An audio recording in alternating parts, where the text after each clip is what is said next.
锈钢长城已筑成。不够，再加高！我要这城墙直入云霄。大胆封长青，万死难辞其咎。什么？竟有此事！定海侯奉旨巡边，见工部员外郎封长青不顾城防，反而擅自拆毁长城。陛下，封长青所筑永靖关，北拒蛮族，西抵羌敌，为万里边防之所要。城墙倒塌，门户若开，恐有倒悬之危。朕听闻塞北大旱，水草不丰，蛮族势必会在秋收之际南下掳掠。封长青此举，分明是在勾连外族，意图不轨。陛下，臣知长青赤胆忠心，明晓大义，其中恐有误会。此事怎能有假？若城墙不倒，一向主张以守为攻、坚壁清野的定海侯，又怎会主动出击，冒着天大的干系，御敌于外？事关危亡，还望陛下明察秋毫，免生大乱啊！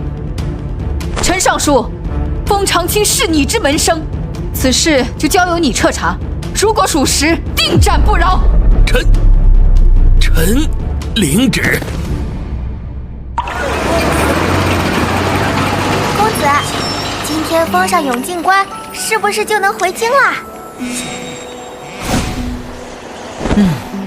为时尚早，3000里长城不过是刚筑下基石，可边关防线已然连缀一体，蛮荒铁骑再难驰骋，这还不够吗？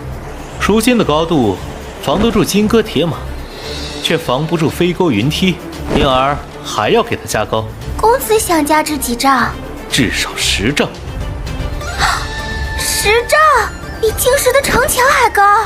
10丈也就33米，超级基建系统吞了我10万白银，目前才消耗2万，剩下的银两足够给长城加至10丈。项目名3000里钢铁长城，项目难度1颗星，剩余工程款约8万两白银，剩余工期39天。公子不到2月时间，便见此奇功，更能驱使挖掘机、起重机等神兽移山倒海，宛如神迹。说了多少次，那是工程车，而非神兽。封大人，镇北军粮草队即将抵达永靖关。鸟不拉屎的地方，总算来客人了。李校尉，距永靖关还有多远？穿过前方的林子，便能见到。长青此次惹得陛下震怒，朝野哗然。此番调查，我该如何为他转还？校尉大人，永靖关他可是关城有失，蛮族已破关而入。不是，是关城变了。当然变了。那位员外郎不顾侯爷劝阻，自毁长城，永靖关想必已经是一片残垣断壁了。这混账东西，把天都捅破了。此次怕是神仙难救啊！校尉，不是残垣断壁，永靖关还在，只是变化极大。呀！我们是不是走错路了？莫非还在梦里？啊！好一个雄关漫道真如铁，难怪世人都说永靖关可挡10万雄师。今日一关，果真不负盛名。陈尚书，这绝不是永靖关。上个月，永靖关仍是土石铸造，今天怎成了铜墙铁壁呀？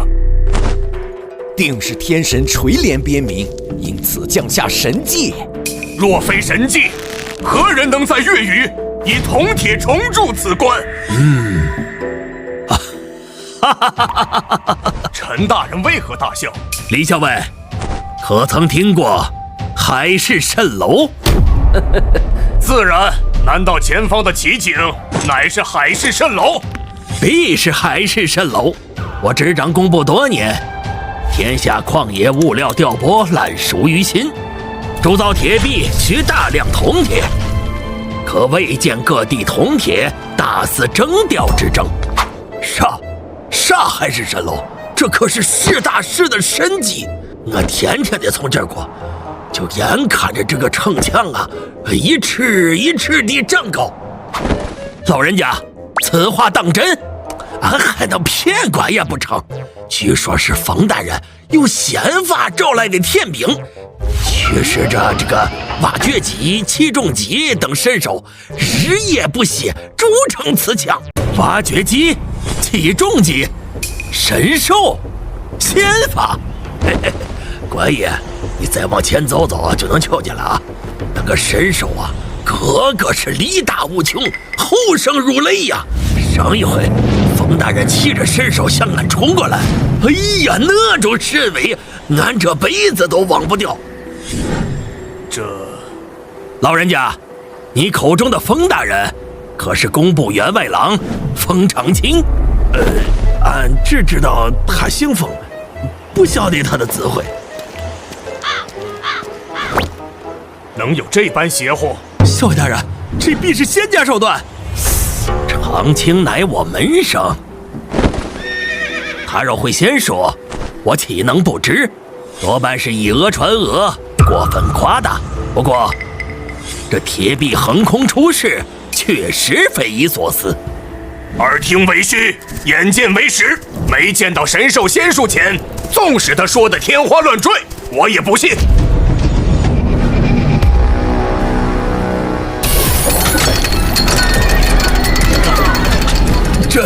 这体型庞大，声若惊雷，力可拔山，莫非真是上古神兽重现世间？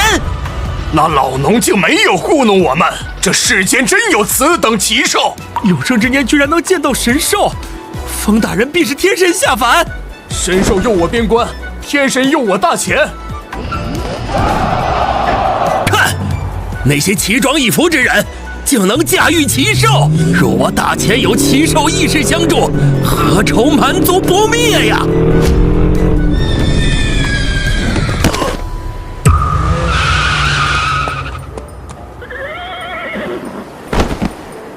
老师，你怎么来了？难道陛下也派你来修长城？此事说来话长，容后再叙。你们是镇本军的运粮队？正是。末将奉命押送粮草北上，途经永靖关。冯大人，这些可都是您召来的神兽？他们可不是神兽，工程车而已，就像牛车、马车，只是驱动他们的不是牛马，而是机械动力。冯大人，末将没听懂。莫说李校尉，我也没听明白。长青，你且说说，这机械动力究竟是何物？此物玄妙，难以传言。你们可以把它们当成不饮不食、力能扛鼎的机关兽。机关兽，这倒听过。冯大人，这片铁壁当真只用了数日之功？从定风隘到永靖关，确实只耗费数日。两处关隘相距100里，居然数日筑成。系统派遣的工程队不休不眠，配合无间，效率自然有一点点高。冯大人，敢问铸此铁壁用的是何种物料？钢铁为主，辅以混凝土。混凝土类似三合土，拥有粘合之效。我原以为以石土为主，再辅以铁皮。若全部以铜铁浇铸，仅100里所耗之材，便是天文数字。坚不可摧，华不复以。若我大前边塞，处处立起此等铁壁，蛮族大军必被挡在塞北之外啊！冯大人，蛮族连年寇边，屠戮生灵，末将斗胆请您出手，为边民铸造3000里铁壁，永绝蛮族之患。请冯大人为边民铸造3000里铁壁。李东岩，休要胡闹！陛下只拨款20万两饷银，长青能铸造百里雄关，已是不世之功。你竟敢奢求3000里？陈尚书教训的是，是末将不知好歹，强人所难了。哼！老师，李校尉，你们不必争执，3000里长城早已筑成。荒谬！你到边塞才多久，竟自称修好3000里长城？风大人，那可是3000里啊！我朝数十年来修修补补，也不过修建2000里。区区3000里，我何必弄虚作假？你们若是不信，大可派人沿边巡视。若果真如此，风大人，您便是边关万民的再生父母。承听，你立此大功，我今夜便书写密函，800里加急，直呈御前。老师莫急，长城虽然修好了，但仍有缺陷。此话何解？你瞧，它多完美啊！再高一点点，才算完美。还不够高吗？长城接近2丈，已经能与玲珑县城墙比肩。风大人，以长城如今的高度，辅以精兵强弩，足以让蛮族铁骑望而兴叹，百折无功啊！风大人的要求未免也太高了。若是一座城池，墙高3、4丈，实乃寻常。可这是绵延3000里的边墙啊！我只问诸位一句：蛮族可否会打造云梯？当然，云梯乃蛮族的攻城利器。蛮族能借助云梯攀越长城，那它就不够完美。即便再加几丈，亦难防住云梯呀。若长城之高能让云梯成为无用之物呢？那要加到多高？5丈，还是7、8丈？风大人，天亮铜铁若铸成兵器甲胄，可武装10万精锐，远比架高长城划算呢。我的职责在筑城，而非铸剑。风大人，陛下若是知晓，必会采纳末将愚见。陛下新旨意到来前，风某不会改变主意。陈尚书，您德高望重，还请您劝劝风大人。李校尉所言极是。长青啊，与其加高城墙，不如铸造兵器甲胄。老师，恕难从命。陛下要的是城，学生筑的便是城，除此之外，一概不论。哼，迂腐。哦，老师，恪尽职守，何错之有？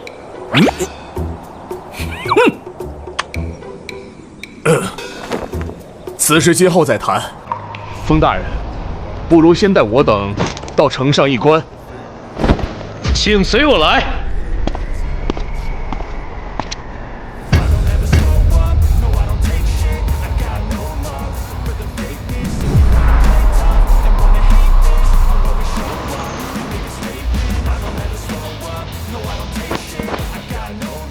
这上面竟如此开阔，我以为宽度只多2、3丈。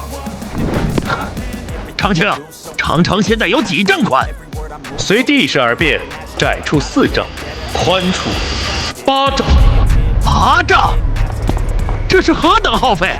朝廷给你那点银子，怕是连墙基都铺不满。这绝非人力可为。正常修建当然不够，可系统的性价比超高。这只能是心术。侯爷若见得此情此景，什么成见也都该烟消云散。定海侯是性情中人，前番争执不值一提。李校尉，此次北上，烦请转告侯爷，塞北苦寒，何不率镇北郡儿郎退守长城？今后这道铁壁便是国界，蛮族若来，也只能在此铩羽而归。侯爷，末将幸不辱命，粮草已全数压制。沿途可有蛮族袭扰？回侯爷，一路顺利。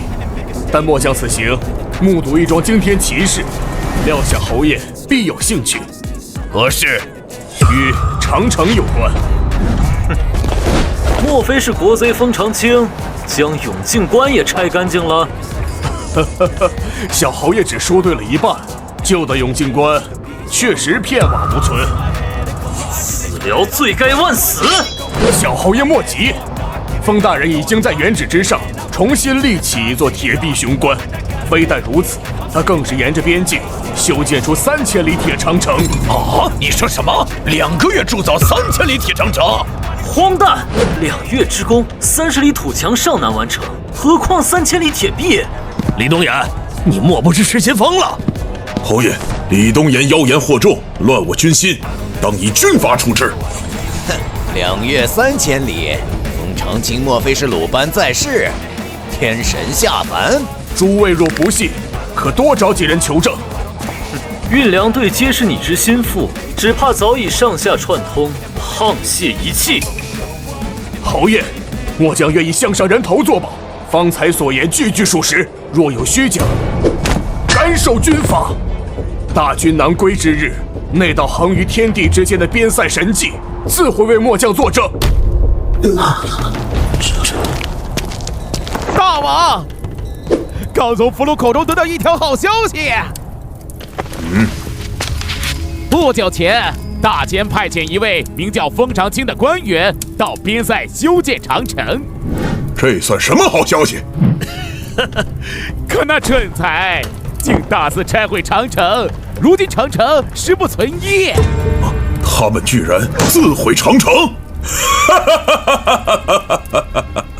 怪不得镇北军一改常态，主动出击，原来是不想消息泄露。天神保佑！大钱自断臂膀，这简直是送到嘴边的肥肉。大王，机不可失啊！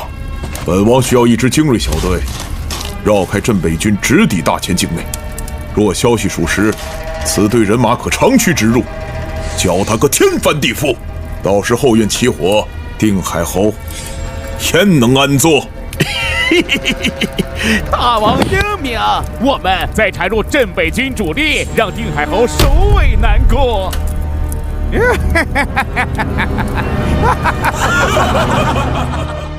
启禀陛下，经陈尚书详查，封长清拆毁边墙一事属实，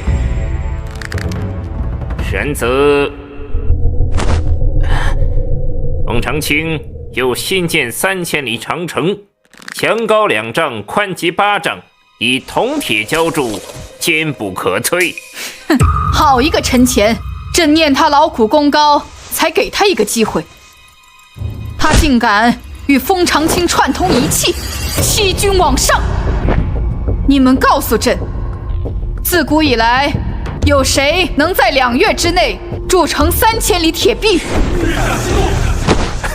陛下息怒！陈尚书奏折中提及，这封长清拥有驱使奇兽1人之能。或许……哼，荒谬！怜像是觉得朕久居深宫，便能以鬼神之说糊弄。臣不敢。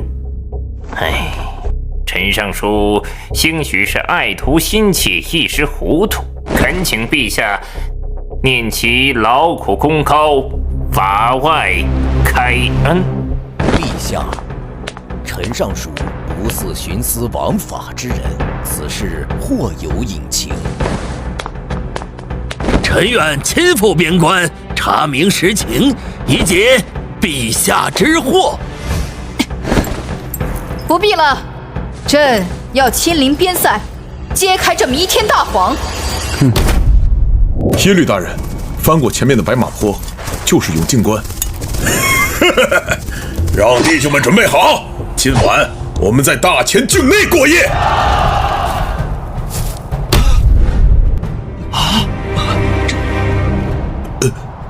我们来错地方了，这还是永靖关吗？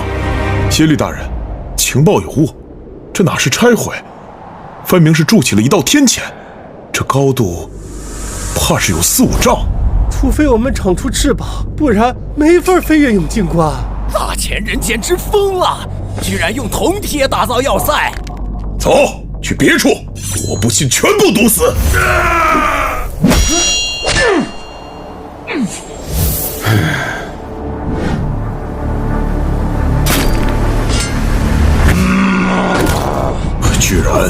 居然全封死了，每一处都是铜铁铸造，大钱人疯了！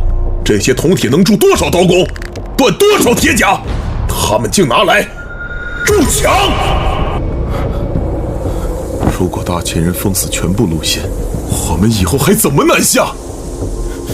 慌什么？3000里边境，他疯得完吗？区区5丈高墙，用飞弓云梯照样可破关。察合台派出一支精锐，已迂回至我军后方。爹，我们必须分兵回援。小侯爷稍安勿躁，此乃察合台的阳谋，欲使我军首尾难顾。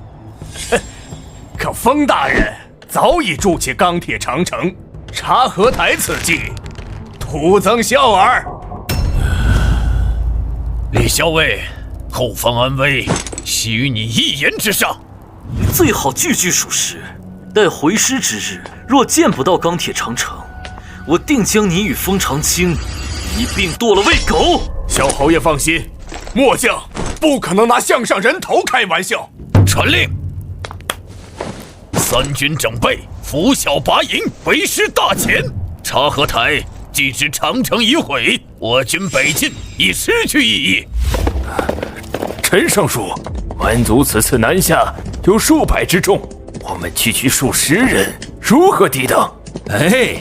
王县令无需多虑，我们不用跟蛮族野战，只需据守长城，便可令其铩羽而归。可下官听闻，封大人早已拆毁长城，拆了就不能重建吗？等抵达长城，你就知能否据守。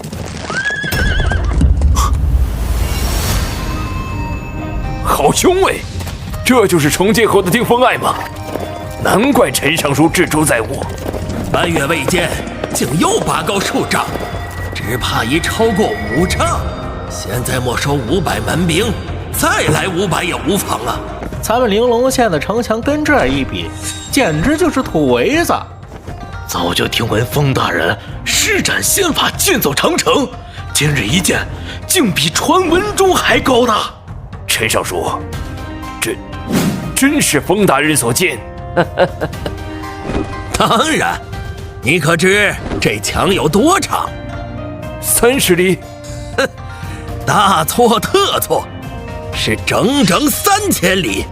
西起保家关，东至关海亭，将大前与草原彻底隔绝。从此，大前进可攻，退可守，以立于不败之地。3000里，短短数10日，竟能建成3000里铁壁，真乃神迹！困扰我朝数十载的蛮族之患，将不复存在。正是。陈尚书慧眼识珠，教导有方。封大人见此奇功，未来必能封侯拜相，彪炳史册。长清，蛮兵何在？在城墙下转了一圈就走了。他们人数不多，轻装简行，估计只是来探探路。铁长城横亘在前，即使带了攻城利器也没用。封大人，请受下官一拜。方县令，这是何意？这一拜，代边疆万千黎民谢封大人再造之恩。同为朝廷臣子，护佑疆土，庇护百姓，乃是本分，何须言谢？更何况我也没做赔本买卖。封大人居功而不自傲，真乃国士之风。只是下官有个疑问，大人如何能在短时间内建起3000里长城？莫非真会仙法？我家公子当然会仙法。汪县令，你来得不巧，若是早些日子，还能瞧见搬山卸岭的神兽呢。小鱼，别胡说八道！我说了好几遍，他们是……知道啦，他们是机关兽，不是神兽。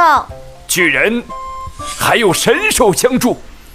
你们是不是刚从大前境内出来？我们并没有进入大前。还敢狡辩！你们大前的铁长城封锁了道路，我们想进也进不去呀。还真有铁长城！快把你南下的所见所闻，一五一十的说出来。长城原来不止2丈高，而是5丈高。李校尉，你当初可是信誓旦旦说不到2丈，是这蛮子胡言，还是你谎报军情？小侯爷明鉴，末将过永靖关时，墙体确实不足2丈。当时封大人还说要加高，只是才过去10几天呢。也就是说，短短10几日，长城拔高3丈。正是，侯爷，您现在总该相信封大人会是先法吧？5丈高的铁长城，这简直就是神迹呀！李兄，是我等目光短浅，错怪你了。封大人当真不可思议。哈哈哈哈！本侯现在恨不得插翅飞回去，一睹这旷世奇观。可恨察合台如枯骨之躯，纠缠不放。唉，还得与他周旋些时日。好，天佑大潜，降此神迹，今后边塞可享太平。壮哉！孩儿随父亲征战半生，踏遍山河，也未曾见过这等奇景。若真绵延3000里，称之为天神手笔，也绝不为过。这果然比我离开时高出不少，不过怎么感觉高度不一致啊？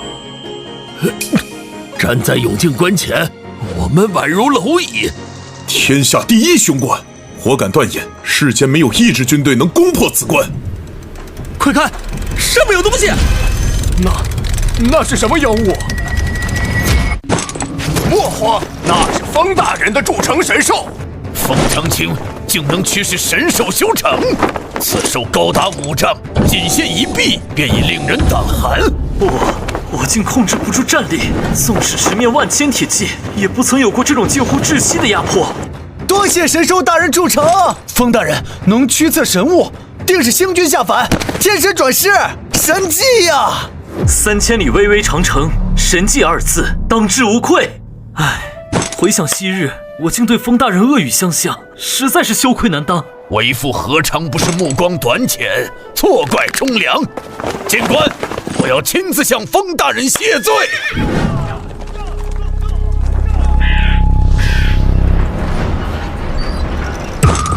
此等神兽，当真令人心神俱颤。声如惊雷，铜皮铁骨，力撼山岳。神兽若为镇北军所用，不出3年，可荡平草原。末将认为1年足矣。也只有这等神兽，才能造就如此铁壁长城。方才经过时，可有人估算过宽度？父亲，约有7、8丈之阔。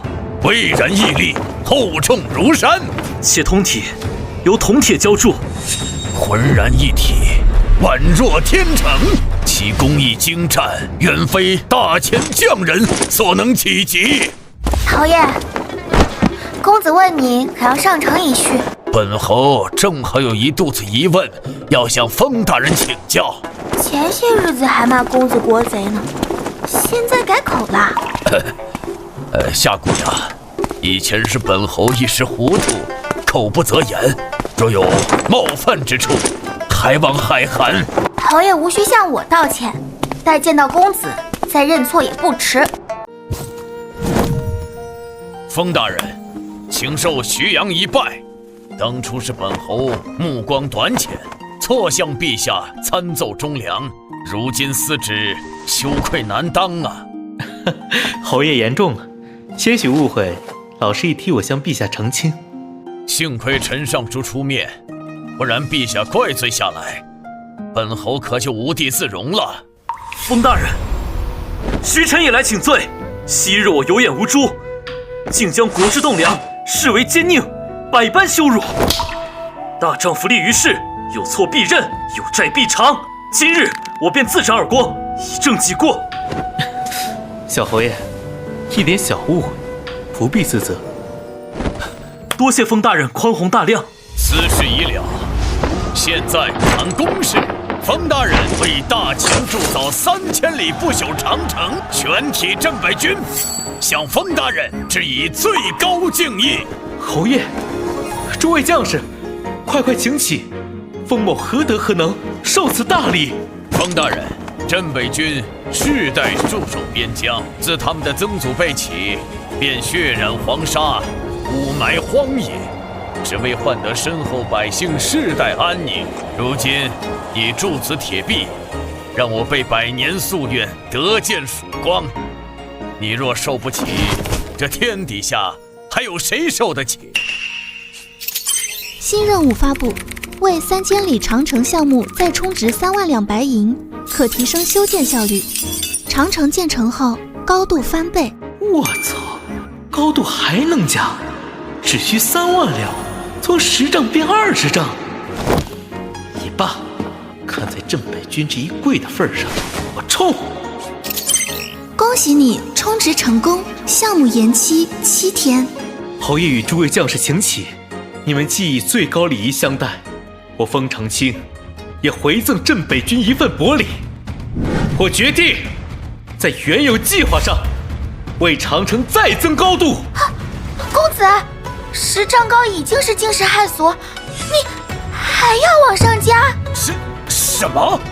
风大人，您原本就打算建10丈之高？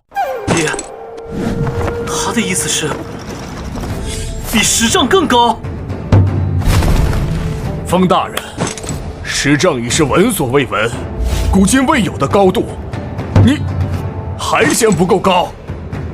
风大人，我们的敌人只是蛮族，不是洪荒巨兽啊！10丈雄关，便是天兵天将也难飞渡，何苦再耗费大量物力为长城增高？我钱都交了，你们不要也得要。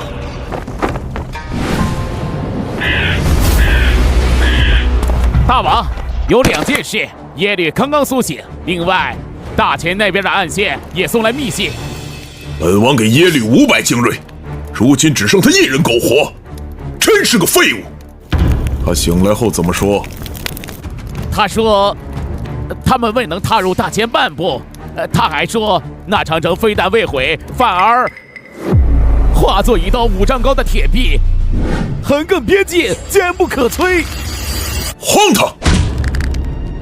他怕不是在给自己的无能开脱。哼，长城5丈高，他怎么不说自己见到了天神？我看他根本未到大前边境，便仓皇返回。我也不信耶律已令遣太子南下，1、2日内必有确凿消息。那密信呢？说了什么？信中说，大前女帝半月之后将亲临边境巡视。大王，天赐良机呀！若能生擒女帝，便可逼迫大前割地称臣，纳功遂毕。传本王令，各部速集结人马，备足箭矢甲胄，半月之后随本王南下擒龙。一路行来，属这玲珑县最为萧条。小姐，此处是抵御蛮族的第一线，蛮族铁骑南下，首当其冲，上人百姓皆不敢久留。蛮族之患困扰我朝100年，如今封长清还自毁长城。风狼本领高，2个月里造铁妖，5丈城墙碰云巧，3000里路断龙涛。铁妖，5丈城墙，3000里，这歌……小姐，歌谣颇为契合陈尚书的奏折。快叫住他们！姐姐，请你们吃糖。方才唱的是什么歌谣呀？是筑城歌。这歌谣是从何处学来的？隔壁大牛哥教的。姐姐也想学吗？筑城歌只有4句吗？还有另外4句。能不能念给我听听？大姐姐听好了。风狼垂而巧，永靖关高接云涛。女帝封赏如何好？嫁给风狼最公道。放肆！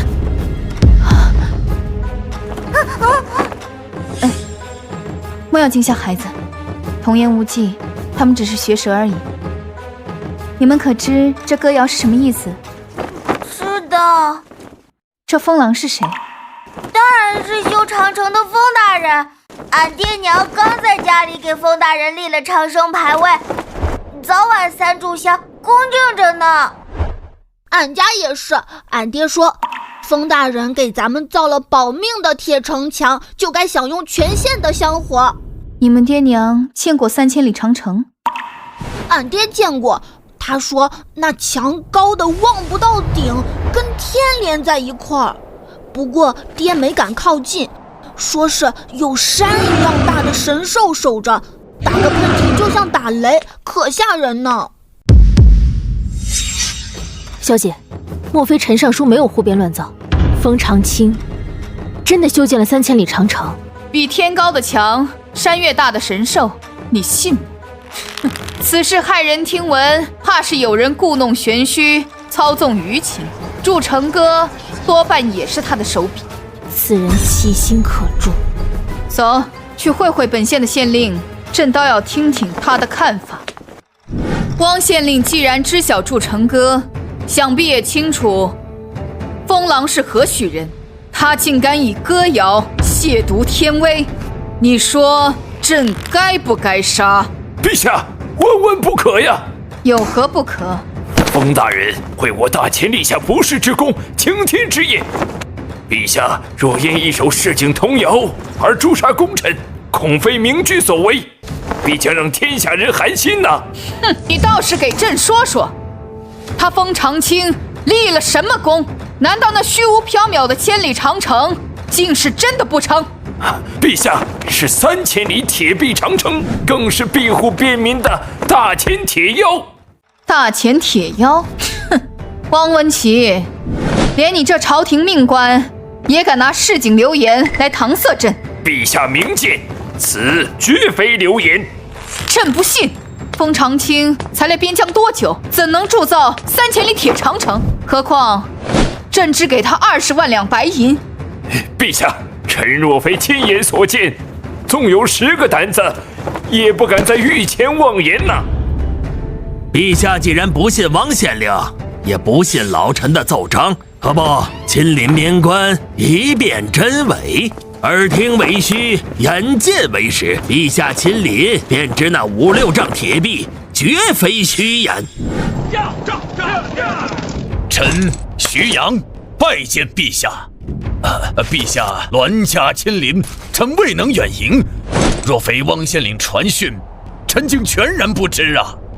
徐爱卿，朕此来是为这北疆的黎民百姓讨一个公道。公道？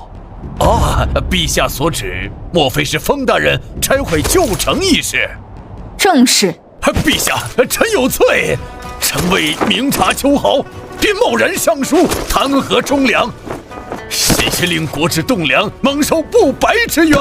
哎呀，陛下，若要主持公道，也应当为风大人昭雪。此话何意？难道风长青不曾毁我边墙？旧墙确实拆了，然风大人所为乃破而后立。如今3000里铁壁长城已雄居北疆，蛮族南下之路自此永绝。镇北军数代未能实现的功业，风大人凭一己之力达成。真有3000里铁长城？陛下千真万确。那童谣所言竟是真的？铁长城果真有5、6丈之高？何止5、6丈？臣数日前再度核查，其高度已逾10丈。京师皇城号称天下第一，墙高亦不过7丈，这边塞长城竟能高达10丈。陛下，臣有罪。陈尚书，你又有何罪？欺君之罪。长城已逾10丈，臣却告知陛下，仅5、6丈。陛下，此事快不得陈尚书，实在是风大人快得不合常理。臣也以为至多6、7丈。能让定海侯与陈尚书接连看走眼，风长青，朕还真是小觑了你了。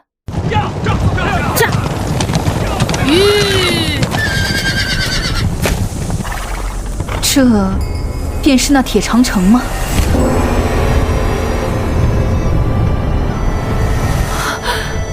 果然如山岳一般高。如今的永靖关，绝对是天下第一雄关。侯爷所言非虚，常情果然又加高了。但这绝非只是加高几丈。陈少书，与上次所见相比，这墙体至少凭空拔高了10几丈。什么？拔高10几丈？啊！这已是20丈之高。本侯上次前来，尚且只有10丈，其修建之快，令人啧舌。10丈足以抵挡千军万马，封长清为何还要再垒10丈？陛下，常情曾言，蛮族可借云梯攻城，加高是为了使云梯成为无用之物。他倒是有心了。祝成歌唱得不错，3000里长城便是我大前铁腰，有了它，大前才能真正挺直腰杆，傲视蛮夷。啊！陛下怕是糊涂了，居然当众认同祝成歌，最后2句歌谣可是大不敬啊！啊，好高啊！陛下竟亲临边塞。封爱卿，你真是给了朕好大一个惊喜，不声不响便为朕为大前筑起这3000里不朽长城。臣只是谨遵陛下当日旨意。陛下曾言，长城需更高更坚，不知如今的长城，陛下可否满意？朕何止是满意，封爱卿，此墙现今高几丈？不高不低，正好20丈。竟真达20丈！封大人，是唯有永靖关如此，还是？3000里长城，皆以此为准。只是部分段落仍在收尾，永靖关也是今日才竣工。封爱卿，朕是蛮族来袭的号角。陛下，请速速离开边境。侯爷，陛下今日哪儿都不必去，永靖关已今非昔比。本侯一时惊慌，竟把此事忘了。封爱卿，带朕上去，朕倒要瞧瞧蛮族有没有本事撼动长城半分。五竹，让先锋部队备好云梯和冲车，等大军越过白马坡，马上攻打永靖关，立即给本王踏平永靖关。遵命，大王。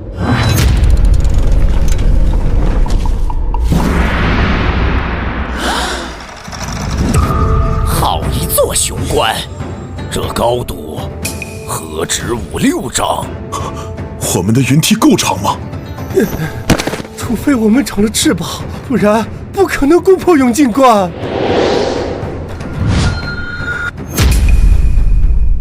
五竹，给本王滚过来！大王，这就是你说的5、6丈高？你当本王眼瞎吗？这永靖关起码10几丈高。大王明鉴，探子与耶律回报，确实如此呀。末将也不知为何会变成这样。不迟，10几丈的城墙，本王精心打造的云梯，连它的1半都够不到。你谎报军情，延误战机，罪该万死！来人，把兀术拖下去，砍了！大王饶命！大王，阵前战将乃兵家大忌，还请饶过兀术。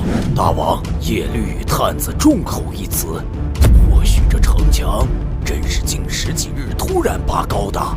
10几天加高10丈，你信吗？兀术，本王给你戴罪立功的机会，你去率领冲车部，给本王撞开大门。陛下，臣看到了王旗。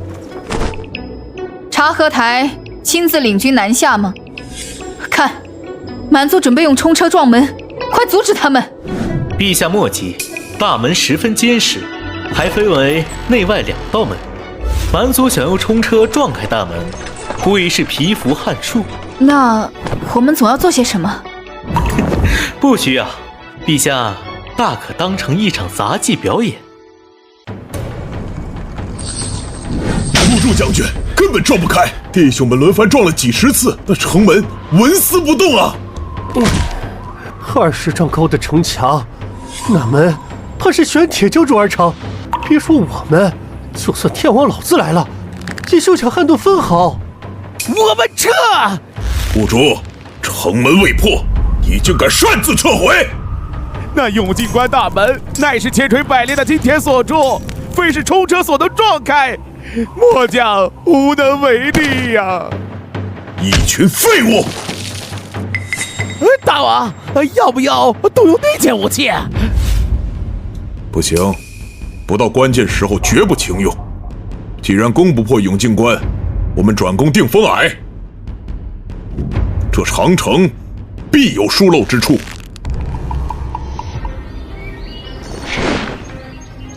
陛下，蛮族似乎要拔营后撤。撤就撤了？朕还以为有多大的能耐，结果只是撞几下门。陛下，依臣对察合台的了解，此人绝不会轻易罢休。此时撤退，必是想要转攻他处。那该如何应对？臣有一计，可令察合台乖乖留下，只是需借陛下之名，行诱敌之策。爱卿即将安出？小鱼，把攻城队留下的东西取来。察合台，我大前女帝便在永靖关内，尔等蛮族若自诩勇武，何不破关，弑擒真龙？封长清，你竟敢以陛下为饵，此乃大不敬！陶轩，无妨。封爱卿，此是何物？竟能声传数里，如同千里传音。陛下，此物名为扩音喇叭，能聚拢声音，令其传得稍远些，与那玄妙的千里传音相差甚远。长清胆大包天，幸好陛下未曾怪罪。快看，封大人此言果真奏效了。又能继续看蛮族大军表演了。不好，那是火炮，蛮族怎会有此利器？陛下所言火炮，莫非是神机营不久前研制的那秘密武器？正是，绝不可让其开火。火炮威力惊人，神机营试射时曾摧成裂石，纵是铁门也难挡住连环轰击。永靖关危在旦夕，封爱卿竟还能谈笑风生。陛下可知永靖关大门有多厚？3尺。封大人，若本侯所料不差，恐有1丈之厚。没错，内外2道城门皆是1丈厚度，仅凭3门粗烈火炮，欲破此门，无异于蚍蜉撼树。刚问世的火炮，轰个3尺的铁板都够呛，还想破开10尺厚的大铁门？爱卿未曾见过火炮之威，何以如此笃定？陛下，即使他们能造出砖破铁甲的炮弹，也休想撼动大门分毫。永靖关大门乃是以乌合金为骨，融汇多种天地精金，韧如龙筋，硬如玄铁，其坚其固，纵使火炮再演变100年，也休想轰开大门。乌合金，这是何物？此乃臣偶得的天地奇经，陛下无需深究其妙，只需明白蛮族今日注定是徒劳无功。为防流失火炮惊了圣驾，还请随臣一步瞭望楼，静观蛮族在铁壁前撞个头破血流。真乃天助我也！大千女帝竟亲临此关，只要破开此门，擒住女帝，这一趟就没白来。傲慢的大前人，他们自以为躲在永靖关后就万无一失，竟敢以女帝为饵，殊不知我们拥有破城神器。听闻大千女帝有倾国倾城之貌，待本王擒下她，定要好好鉴赏把玩一番。开炮！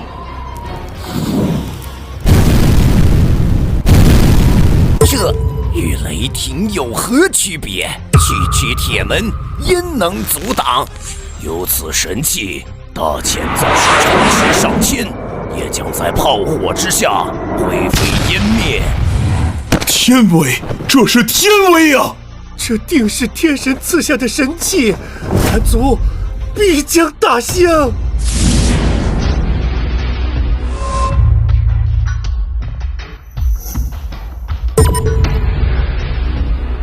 这不可能！情况如何？大王，莫说是轰开口子，那门上连一丝痕迹都未曾留下，连凹陷的痕迹都没有。居然连神器都奈何不了永靖关，大千究竟请了何方神圣铸造此关？大王，撤军吧，除非是天神亲临，否则休想攻破大门呐！不，女帝近在眼前，今日若退，今后再无此良机。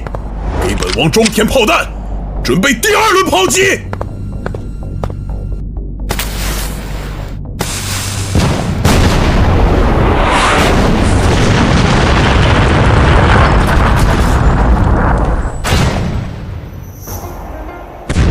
封爱卿算无一策，任他炮火汹涌，永靖关仍是岿然不动。察合台继续炮轰，只会浪费弹药。火炮确实厉害，拥有雷霆之威。若用于寻常关隘，早已被轰开口子。若非封大人铸此铁壁，我镇北军儿郎怕是要以血肉之躯硬汉雷霆之威呀！相隔如此之远，仍能感受到地动山摇，摄人心魄。幸好有永靖关庇护我等。陶侍卫，是幸好我们拥有封大人，若无封大人，自然没有铁长城，更没有坚不可摧的永靖关。就是，若没有我家公子，谁能挡得住蛮族的火炮利刃？察合台在此受挫，必会转攻他处，我等需早做防范。陛下宽心，每个关口的大门既与永靖关相同，只要将士们守好城头，蛮族便休想越雷池一步。好，大千有封爱卿，边疆可定，国运可安。爱卿立不世之功，朕必当重赏。但有所求，无不应允。陛下，此言当真？君无戏言。陛下巡边至今，可曾听闻民间的一首歌谣？女帝封赏如何好？嫁给封狼最公道。封长清，你放肆！封长清，你放肆！啊，陶侍卫，此话从何说起？那歌谣借你之名冒犯陛下，你难道不知？长清胆子真肥，居然敢打陛下的主意。封爱卿，朕念你功高，且是初犯，便不予追究。若再有下次，定不轻饶。臣只是想问陛下是否听过切草歌，不知陛下为何动怒？切草歌？正是，此歌在边民之中流传极广。边关月冷4道，田里粮被火烧，10户9空门歪倒，刮了树皮当饭嚼。这便是切草歌。10户9空门歪倒，刮了树皮当饭嚼。蛮族每次南下，边民必要遭受无妄之灾，10室9空，绝非虚言。陛下问臣要何封赏，臣别无他求，只想替边塞万千枉死的冤魂向陛下讨一个承诺。爱卿但说无妨。陛下，臣驻长城只能阻敌于外，但边民血仇犹在。他日若时机成熟，国力充盈，臣恳请陛下挥师北上，犁庭扫穴，以告慰万千亡魂。朕应下了，不过封赏也不能少。1个多月后是祭天大典，朕今年要在永靖关上告祭天地，届时万邦来朝，朕也会为你举行封侯仪式。在祭天大典上封侯，前所未有啊！在那之前，朕会昭告天下，封爱卿为大前铸造3000里铁壁长城，护佑边疆万事太平。800里加急，边境快讯！异族如此匆忙，莫非蛮族提前南下了？可是蛮族南下的警讯，胡县令，不是警讯，是喜讯，天大的喜讯！从今年起，蛮族再也无法南下了。此言何意啊？大人可还记得奉旨修城的封大人吗？他在边境为我大前筑起了3000里钢铁长城。蛮族大军前几日陈兵关下，却只能望而兴叹，寸步难进。3000里铁长城，封大人才来多久，居然已筑3000里铁铸的长城？封大人莫非是天神下凡护我大前？铁壁长城高20丈，坚不可摧。从今往后，蛮族只能在塞北餐风饮露。20丈，你莫要糊弄我等！此乃陛下亲口认证。另外，为表彰封大人的功绩，陛下会在祭天大典上为封大人举行封侯仪式。我等奉命将此喜讯传遍每一州府，封大人将成为我大前开国以来最年轻的侯爷。诸位，为封长清定义封号之事商议得如何了？回禀皇叔，臣等反复斟酌，认为镇远侯最为妥帖。他若真筑起3000里铁壁，保大前边疆万事安宁，授予镇远之号，倒也实至名归。皇叔，你认为陛下诏书中所言有几分可信？您相此言何意啊？莫非认为陛下所言不实？皇叔明鉴，非止丞相，臣等心中亦是疑虑重重。封长清远赴边疆才数月，便筑起3000里长城，莫非他会些仙家手段？只怕陛下年轻，被那巧言令色之徒蒙蔽，未曾亲眼见过长城。是真是假？1月之后，祭天大典上自有分晓。若届时不见铁壁长城，故自会请陛下严惩封长清。皇叔，到时候朝中重臣与各国使节齐聚边塞，若无铁长城，蛮族铁骑骤至，我等皆成瓮中之鳖，危如累卵啊！此乃陛下之意，故只能遵旨而行。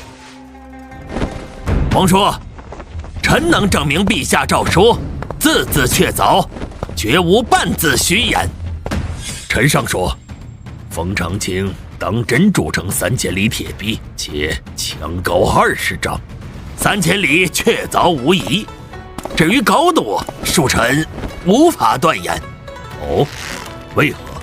哈哈，只因无人知晓长清是否会心血来潮，再为长城添砖加瓦。臣初见此墙不过2丈高，再见时已逾5丈，3见之时竟高达20丈。故尚有一事不明，封长清如何在短短数月铸造3000里铁壁？长清可驱使挖掘机、起重机等异兽修建长城，皇叔不能以常理揣度。挖掘机、起重机，此等异兽声若惊雷，力撼山岳，修筑长城之快，远胜常人。世间竟有此等异兽！福迎、高礼、求辞，三国使臣到。3位使臣联袂而至，可是有要事要与孤商议。外臣听闻，魏国的祭天大典将于北方边塞举行，特来向皇叔求证。确切而言，是在长城前告祭天地。长城位于边境前线，到时若碰见蛮族南下，我们岂不是有累卵之危？按常理，蛮族大军此时已然寇边，1个月后前往边塞，等同于羊入虎口。哼，那是以前，今年蛮族绝无可能踏足大前疆土。哼，贵国边军向来抵挡不住蛮族铁骑，今年蛮族若不南下劫掠，如何过冬？我门生封长清，一沿边境筑起3000里铁壁长城，将草原通往大前的所有道路悉数封死。蛮族若还想南下，难如登天！啊，不可能！半年前我高丽国刚派人探查。派人查探，贵国莫非也觊觎我大前边疆？皇叔误会了，外臣一时口误。听闻高丽北境也有边界与草原接壤，蛮族在我大前铁壁前撞得头破血流，无处泄愤之下，贵国可要当心了。你们大前人吹嘘的本事，当真令人叹服。半年修筑3000里长城，莫非那封长清是神明降世，会移山填海的神通？我知道诸位不信，但长清确有鬼神莫测之能。此次祭天大典，陛下将亲临边关，3位若心存畏惧，大可留在京师，不必随朝中大臣北上。贵国女帝敢亲涉险地，我若退缩，岂非连一介女流都不如？不错，我等正要亲眼看看这长城是否真如你们所言那般神乎其神。但愿贵国莫要让我等失望啊！若见不到3000里铁壁长城，大前必将在各国使臣面前人面扫地。李校尉，这些百姓390寇，所谓何事？禀皇叔，他们皆是边民，特来朝圣。朝圣？此地可有庙宇神佛？皇叔有所不知，在边民心中，3000里长城便是神迹，而缔造神迹的封大人便是天神下凡。如今边塞人家10户有7户为封大人立起长生牌位，晨昏3叩首，早晚一炷香，敬若神明啊！有这种事？这一路行来，驿站9寺皆在传颂，边民争相朝拜，怕是真有那3000里铁壁长城。那是。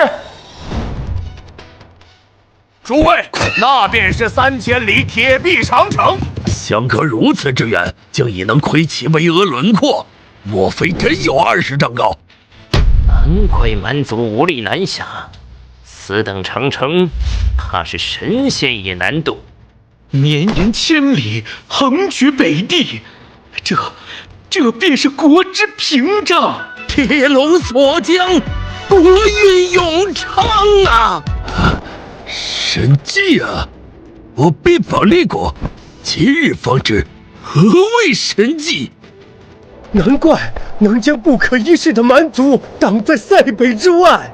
若我求此国也能筑出千里长城，又何惧周边强敌？诸位，此时远观不过是管中窥豹，待抵达永靖关下，方知何为顶天立地。好一座擎天雄关！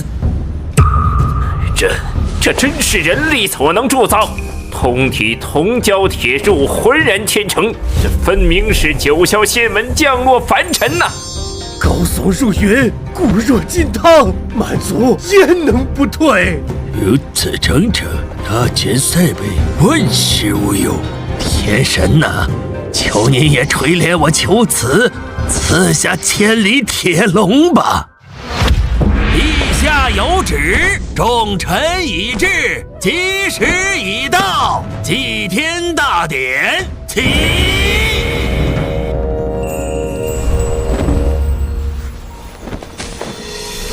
祭拜天地已毕，工部员外郎封长清上前听风。封长清，你为大钱铸就3000里长城，立不世之功。今日正承天景命，册封你为镇远侯，擢升工部侍郎，赐丹书铁券，望卿秉此殊荣，再续伟业。新任务发布，在10天内承包新的工程项目，该项目所需工程款要大于10万两，完成后奖励一张5折券。到哪找新项目？从任务描述分析，该项目的规模必须不亚于长城。陛下，祭天大典已毕，臣有要事禀报。丞相请讲。南方800里加急，长江流域预计提前半月雨量激增4成。要命的是，乌陵峡段去年山崩，河道已淤塞近3成。去年工部不是呈报了清淤方案吗？回禀陛下，去年所清不过些许皮毛，如今水位日涨2指，比对景和3年、淳化7年的水文记录，若后2月降雨不减，滔天洪水必将席卷下游6州25县。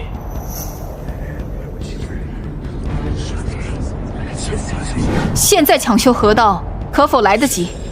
陛下，可以一试，可若收效甚微，当速备赈灾粮饷，迁移100万黎民。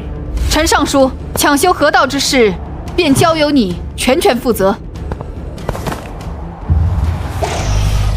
检测到全新项目昌江防洪水电站，项目难度3星，托管建造需要白银20万两，工期60天，额外缴纳20万两白银，工期缩减1半。工程项目施工计划书已发送，请查收。这座水电站若是建成，不仅能防洪，每年发电量还尤为惊人，放到现代社会，也可满足千万人的用电需求。臣，且慢，陛下，臣有法子可防水患。爱卿快讲。臣请于昌江上游乌陵峡险要之处筑坝成湖。此时筑坝缓不济急，何况昌江汹涌，水坝难立。封侍郎啊，陛下所言非虚，前人也曾于长江上游筑坝，然水势无常，终成泡影。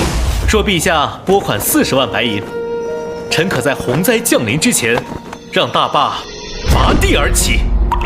洪灾之前，你是说2月之内？正是，臣愿意立军令状。陛下，臣认为不可。若封侍郎筑坝失败，40万白银付诸东流，这些皆是赈灾救命的钱粮啊！陛下，民相所言乃是老成持重之策。封爱卿，朕再信你一次，望你再为大钱缔造出一个奇迹。公子，我们日夜兼程，从塞北至此，也用时20日。陛下只给2月之期，如今仅剩40日，来得及筑坝吗？何须40天，1月足矣。居然只需1月！地形扫描完毕，项目昌江防洪水电站将在本地时间20点整开工。天色已晚，我们先回去歇息。虽然我只给系统20万白银，但使用了5折券，相当于上缴40万白银，工期正好压缩至1个月。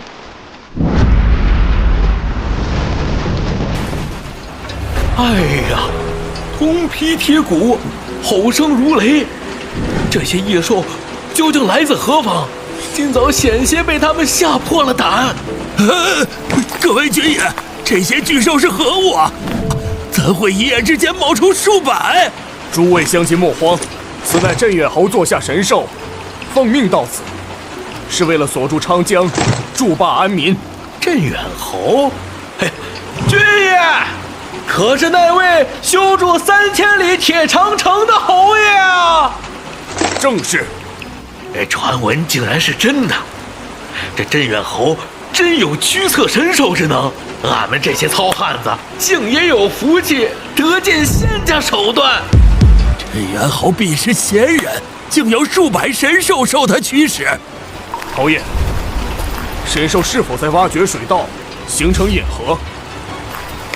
正是，待到两岸引河成型，便可将水势一分为三，其后在江中筑起围堰，圈出一方无水之地，再于其中铸造大坝之基。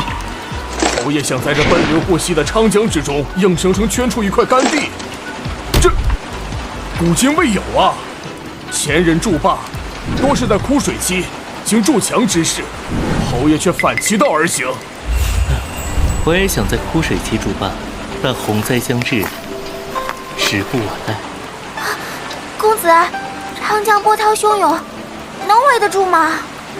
若不尝试，怎知降不住这条长江恶龙？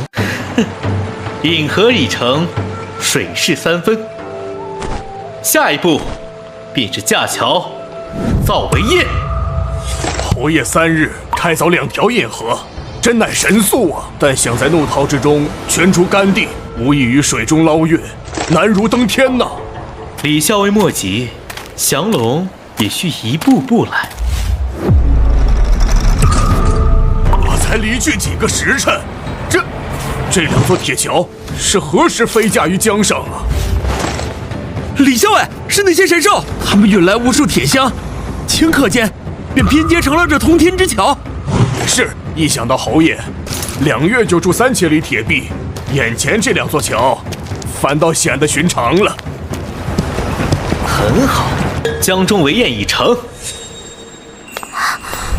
公子当真在江心造出了一片湖，只是这湖中之水又该如何排空？山人自有妙计。侯爷，您竟然锁住了长江这条恶龙，古之未有啊！侯爷不愧是仙人下凡，短短3日居然能降服长江水势。那些神兽夜以继日的修建围堰，今日终于得见成果。侯爷，围堰虽成，但其中仍有江水，又该如何铸造大坝之基呀？将水抽干不就行了？抽干？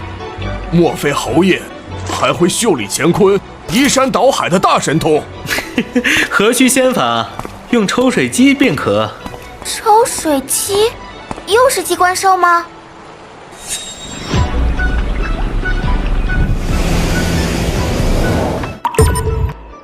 侯爷，真乃夺天地之造化，竟能让江水倒悬，凭空而现。这机关兽竟能遇水？天神在上，侯爷居然会控水之术！镇远侯，莫非是龙王转世，可控天下江河？龙王爷显灵了！侯爷，若是有千万台这等抽水神兽日夜不息，可否将这长江之水尽数抽干呢？李校尉，莫要异想天开。长江之水奔流不息，纵使有1000万抽水机，也难抽干啊！是末将无知，让侯爷见笑了。素闻长江水深难测，今日得见真容，方知竟有20丈之深，真乃乾隆之冤呐！公子，如今水已干涸，是否可以开始修筑大坝？为时尚早，围堰需加固修整，河床需掘制岩基，更要探明并疏导地下暗流。停！公子，你莫要再念这些天书了，小鱼半个字也听不懂。末将也只能听懂10之1、2。总而言之，此乃100年根基，若有一丝疏漏，他日洪水滔天之际，便是坝毁人亡之时。此工程关乎百万民生，一步也错不得。侯爷，末将不通水利，但想问一句：此坝若成，真能挡住此次水灾？李校尉，可知本侯筑此坝，意在防范何等洪峰？可是如景和3年、淳华7年的特大洪灾，那只是数10年一遇的洪灾。难道公子是冲着100年洪灾而去？此坝若成，1000年洪灾也可挡下。自他屹立之日起，长江下游永绝水患。1000年？侯爷是说能抵御千年不遇的洪水。此坝之于南方百姓，如同长城之于北境边民。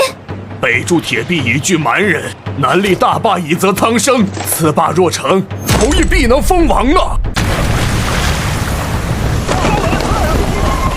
皇叔，陈尚书，外面疯狂宇宙太过凶险，请回舱内啊！皇叔，快随臣回船舱。好，姑这就回去。小心！前方有山，避让！快避让！胡说！此段水道向来畅通无阻，怎会有山？快调转方向！快，左满舵，避开前方山体。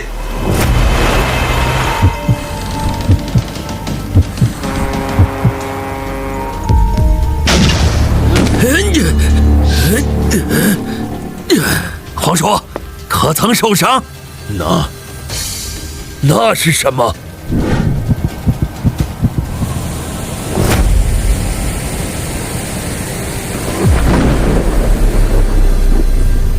这莫非就是长青所筑大坝？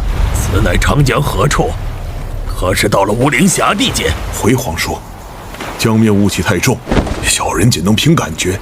此地貌似与乌灵峡有几分相似，绝不可能是乌灵峡。此段江面远比乌灵峡的水道宽阔，左右也瞧不见江岸。小人怀疑什么？但讲无妨。哎呀，小人曾闻江上传说，大雾弥天之时，行船容易误入鬼域。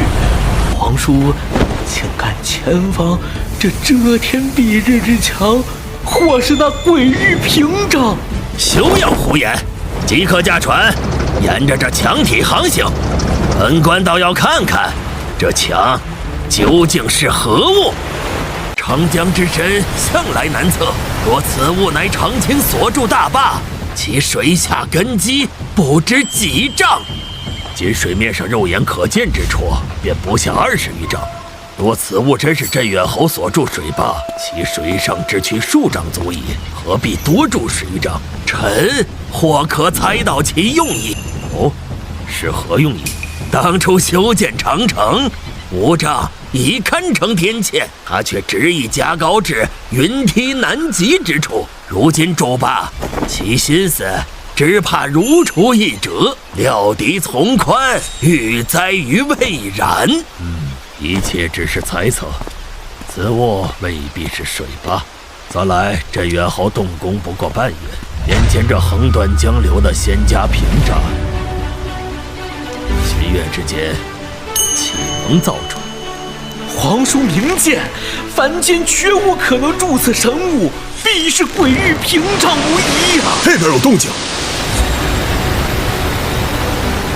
那必是传说中的鬼船。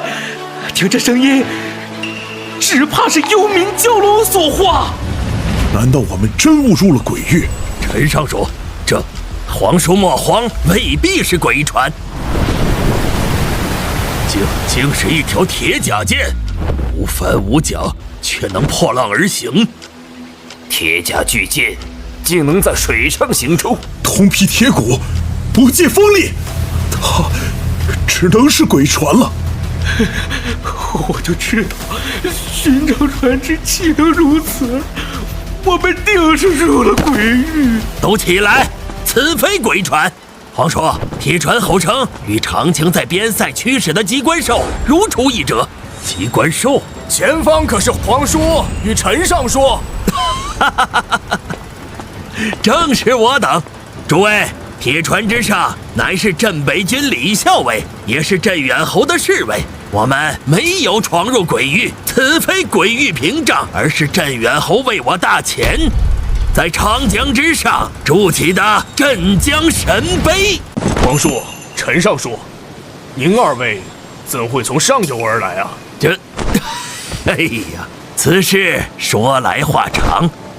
自陛下委派长青筑坝后，老夫便与皇叔亲赴上游勘察水情。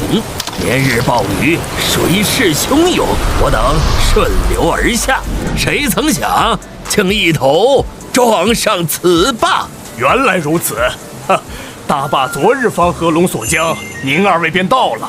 方才侯爷听闻撞击巨响，特命末将前来探查。李校尉啊，此间莫非通体皆由精铁所铸？回皇叔，末将也曾问过，侯爷言道，10之8九皆是精铁。既为铜铁，为何能浮于江面？难道镇眼侯会化铁为墨的仙术？此中道理精深，末将愚钝，未能尽解。不过侯爷曾以铁球、铁碗为例，向末将解释，同等重量的铁球与铁碗置于水中，铁球必沉，铁碗却会漂浮。妙呀！如此浅显之理，我往日竟未深思。侯爷称万物皆有密度，凡平均密度低于水者，便可上浮。铁球大于水，故而沉底；铁碗中空，小于水，故而悬浮。平均密度。陈尚书，你这学生当真是窥见了天地至理。李校尉，孤还有疑问：此船无帆无桨，又如何能在这湍流之中进退自如？侯爷说，是靠船上的发动机。这发动机又是何物？是某种机关兽，能以毅力驱动巨轮，如同牛马拉车。此船名为挖泥船，可轻于绝石。此前吴陵峡河道淤塞，便由他们疏通。不愧是长青，路上有挖掘机、起重机等机关兽，到江中要有挖泥船助力。好快的船，在这路头之中就能稳如泰山。李校尉，此坝有多长？约5里。什么？竟有5里长？若孤没记错，吴陵峡江面仅为3里阔。原是3里，但侯爷为在江心圈出干地筑坝，特于两岸另辟引河分流，待主坝修成，再向两侧引河延伸坝身，故而总长增至5里。他竟还将河道拓宽了，难怪船夫认定此地非吴陵峡，原来是长青改了山河旧貌。李校尉，那此坝究竟高几丈？水上部分20余丈，水下根基深扎30丈，总高50余丈。这若在陆地，此坝已是直冲云霄。什么？素闻长江水深，却不知竟有30丈之深。陈尚书误会了，长江原深20丈，是侯爷筑坝之后，水深才增至30丈。莫非长青又往下掘了10丈？乃是于两岸增筑副坝，与江心主坝相连，形同巨人合抱，将吴陵峡入口牢牢锁住。蓄水倍增，江面自然抬升10丈。竟是比坝抬江，居然把江面抬高10丈，怪不得行船时觉得江水平缓了些许。这江水若再往上涨，岂不是能淹没吴陵峡？若再逢连日暴雨，积水滔天，一旦冲垮此坝，那将是灭世之灾呀！皇叔万无忧虑，末将敢以性命担保，此坝坚不可摧。侯爷有言，纵使千年不遇的洪荒，亦难撼此坝分毫。千年洪灾亦不能摧，长青是否有吹嘘之嫌？陛下之命他防范金岁之灾，他竟筑起可镇守千年洪灾的天坝。若此坝真能镇住千年洪水，下游万千黎民必将感恩戴德呀！侯爷北拒蛮人，南定昌江，功德无量啊！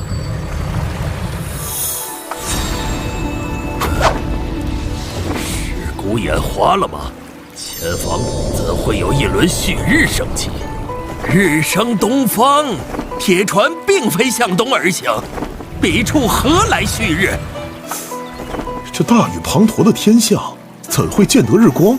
不对，那光聚集成束，绝非天日。诸位，那并非旭日，不是旭日。这世间还有什么东西能绽放万丈明光？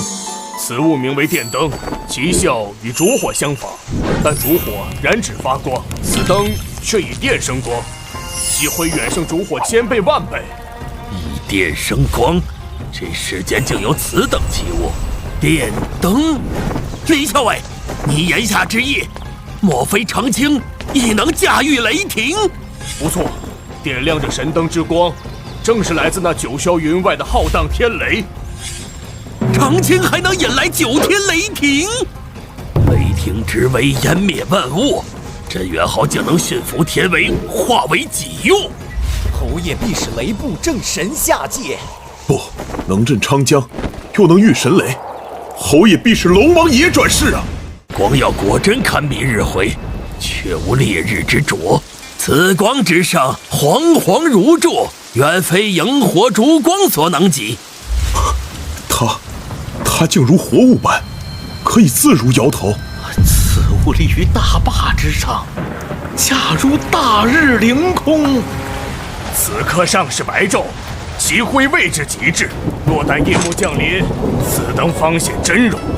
数里之外，光耀依旧，宛若星辰呐。此话当真？待到今夜，陈尚书自可一观，届时不止这一盏灯发光。你是说这大坝之上遍布此等神灯？皇叔，入夜之后，您便会知晓何为灯火通明，夜如白昼。夜如白昼？仅限于大坝之内。此坝擎天震海，世间罕见。立足于此，仿佛置身山岳之巅，长江尽收眼底。原来江龙已被镇压，在船上尚未察觉，登临此坝，方知他永世不得翻身。此情此景，实乃天地间一大奇观，神迹呀！诸位，请随我去主坝一观，那边更震人心魄。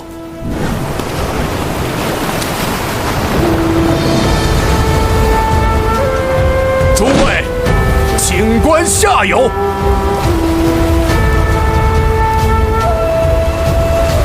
高与低竟相差10丈之多，此坝真乃神迹。李校尉，这两侧水面落差多少？眼下落差约16、17丈。侯爷有言，待大坝彻底筑成，可将此落差提升至30丈。30丈，这岂不是要将整条长江拦腰斩断？长江这条恶龙肆虐1000年，先贤耗尽心血亦难驯服，今日终见锁龙之悲。侯爷真乃再世龙神，长江再桀骜，也难逃侯爷手心。李校尉，此坝截断江流，往后南北舟船该如何通行啊？我也正有此疑问。这末将未曾问过侯爷。诸位，我来帮你们解疑吧。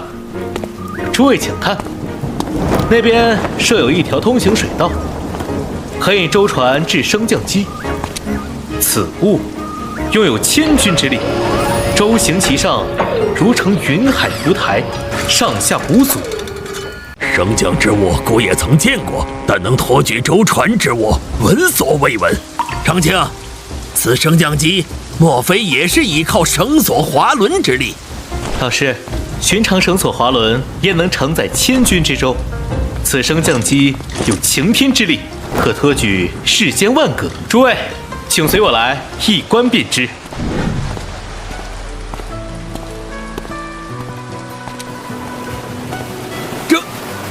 这是什么宝物？为何能将万里河山纳于方寸之间？这莫非是湖中日月、秀丽乾坤的无上仙法？你将整条长江都收进了琉璃之中。侯爷神通广大，竟能收山河入境。快看，我们的官船也在那宝镜之中。你们都错了，我家公子未曾施展过仙术。若非袖里乾坤，又如何做到？这叫天眼系统，水坝各处要害都曾布下天眼，他们所见之景皆会传回到琉璃瓶之上。天眼，纵然不是袖里乾坤，也乃一大神技。带出未来此，乃是为了一关升降机之效。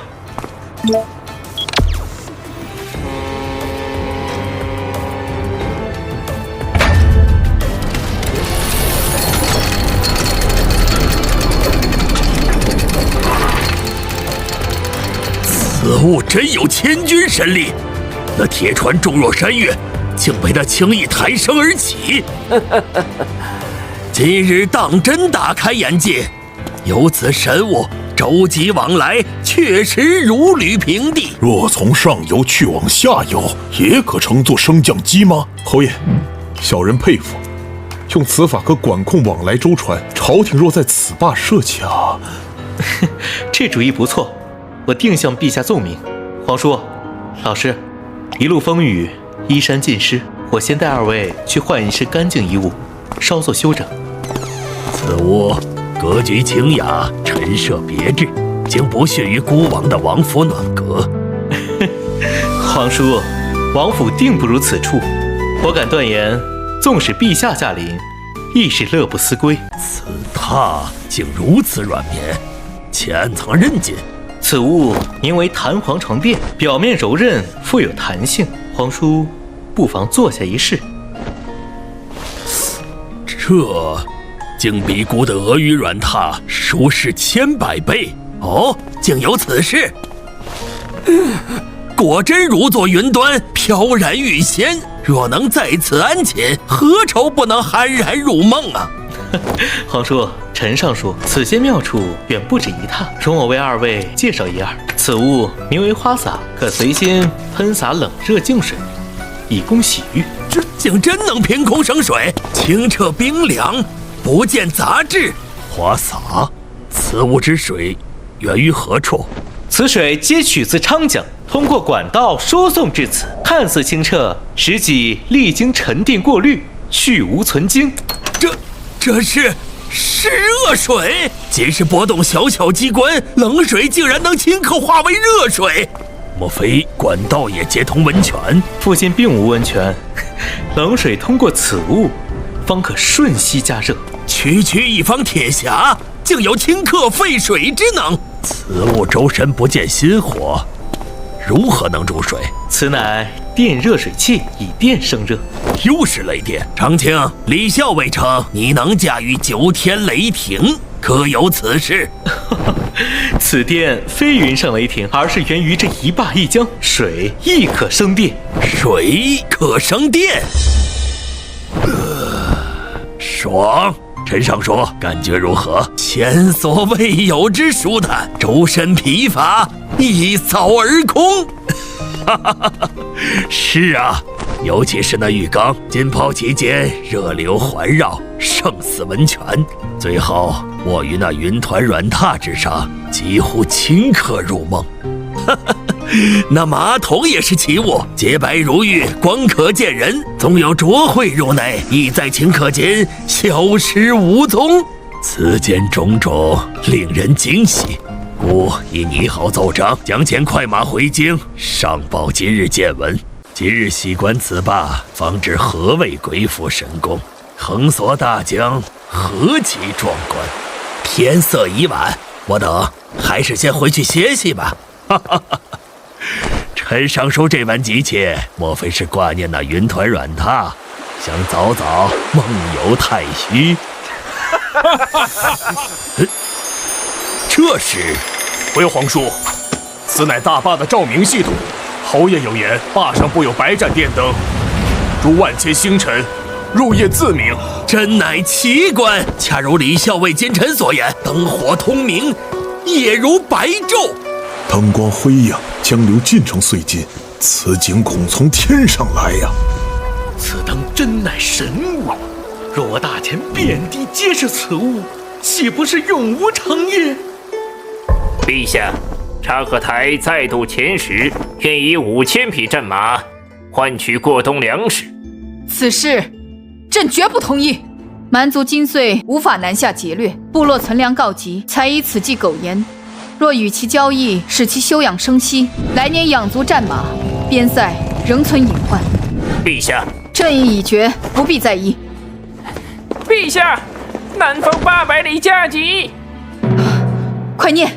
臣江汉巡抚周义胜谨奏：南方雨势未休，连绵旬月，然昌江水势不涨反落，日渐平缓，洪患竟莫名消弭。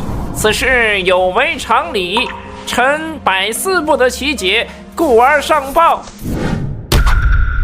南方水患已解，莫非是镇远侯已筑成大坝？陛下，臣不以为然。朱远侯筑坝至今不过1月，纵有通天之能，亦难完工。窃以为此乃陛下圣德感天，故得上苍垂怜，使洪灾自退。林相所言极是，定是陛下圣德隔天，故使河伯孝顺，水神敛为，实乃天有大钱呐！陛下，皇叔奏报，呈上来。好一个镇远侯，不愧为朕之肱骨，短短1月，竟于昌江之上为朕立起镇江神碑，锁住洪灾。此事竟是镇远侯所为。此等神迹不容错过，速备车驾，朕要亲临昌江，一睹为快。臣江汉巡抚周义胜恭迎圣驾。周亲平身。陛下亲率文武大臣亲临江汉，臣诚惶诚恐。如今昌江水势稍缓，然因雨未绝，臣恐生反复。陛下万金之躯，此时亲至，实如临深履薄啊！因为朕知道江汉不可能发生洪灾。陛下是因臣的奏报，方如此笃定。周卿可知，在你之后还有谁送来奏章？臣不知。是皇叔，他此刻正坐镇于乌灵峡。皇叔此刻在上游勘察水情吗？1个多月前，朕曾命皇叔前往上游勘察。周卿，你可知昌江为何一反常态？大雨连绵，却水患不兴。臣惭愧，至今百思不得其解。周大人，你可曾派人溯流而上，直抵乌灵峡？数日前已差人前往，但至今未归。昌江反常之因，正是在乌灵峡地界。莫非乌灵峡坍塌，堵住了昌江？是镇远侯，他于乌灵峡筑起一座擎天大坝，将整条昌江之水牢牢锁在上游。锁江？臣虽听闻镇远侯奉旨筑坝，可这才2月光景，他竟已攻城。巡抚，侯爷当年修筑3000里边墙，也不过2月，如今筑此一坝，有何奇怪？在陆地筑城与在江心立坝，岂可同日而语？昌江奔腾，怒涛如雷。近日更是大雨倾盆，水势倍增。要在昌江筑坝，需有挽天河、镇蛟龙之力。朕也知其中艰难，然皇叔奏章明言，大坝已成，蓄水之深已达30余丈。30丈！若果真如此，那坝体该是何等巍峨参天！原来传闻并非虚假，镇远侯真在昌江上游筑下神迹，我还倒是市井流言。若大坝属实，那洪灾消退之谜迎刃而解，定是侯爷镇住了江涛啊！侯爷真乃国之柱石，竟能锁住这滔滔江水。陛下此行可是要亲赴乌灵峡？正是。臣恳请半驾同行。陛下既言大坝已成，臣身为江汉巡抚，职责所在，必当亲眼见证，以恩民心。陛下，我们到了。这还真是擎天之柱，镇江之碑。侯爷果真有偷天换日之能，竟在昌江之上再造神迹。此坝可锁昌江？从今往后，我江汉百姓可免受洪涛之苦。冯长清，你贵为侯爷，而今又立此奇功，足以封王。困扰历代献王的长江水患，莫非要成为历史？镇远侯又立下奇功，此功不比铸造长城逊色，却不知陛下该如何封赏。我就知道，若留在大前，定能亲眼见证又一神迹降临。这真是一跃之功，此坝竟比那铁壁长城还要高出10余丈。此坝最高，但我观此江水平缓，并无传闻凶险。修此巨坝，未免有些大材小用，劳民伤财。陛下，大事不好，大坝决口了，快移驾高处。陛下，冯长清真乃国贼，此坝粗制滥造，如今被江水冲垮，下游百姓恐遭灭顶之灾呀！哎呀，快走！再迟疑片刻，我等皆要葬身鱼腹啊！完了，下游百姓撤离不及，必是死伤无数，镇远侯误国误民呐！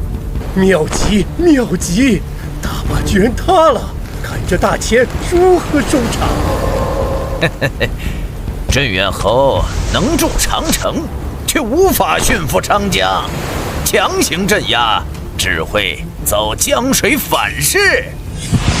快跑！洪水将至，你们为何不逃？陛下勿扰，这位同僚不必惊慌，此非大坝坍塌，乃是正常泄洪，以此调控上游水量。皇叔，你确定此非江涛毁坝之象？陛下放心，此等景象近日已反复数次，臣早已司空见惯了。陛下，请看这些百姓，他们为何安然不动？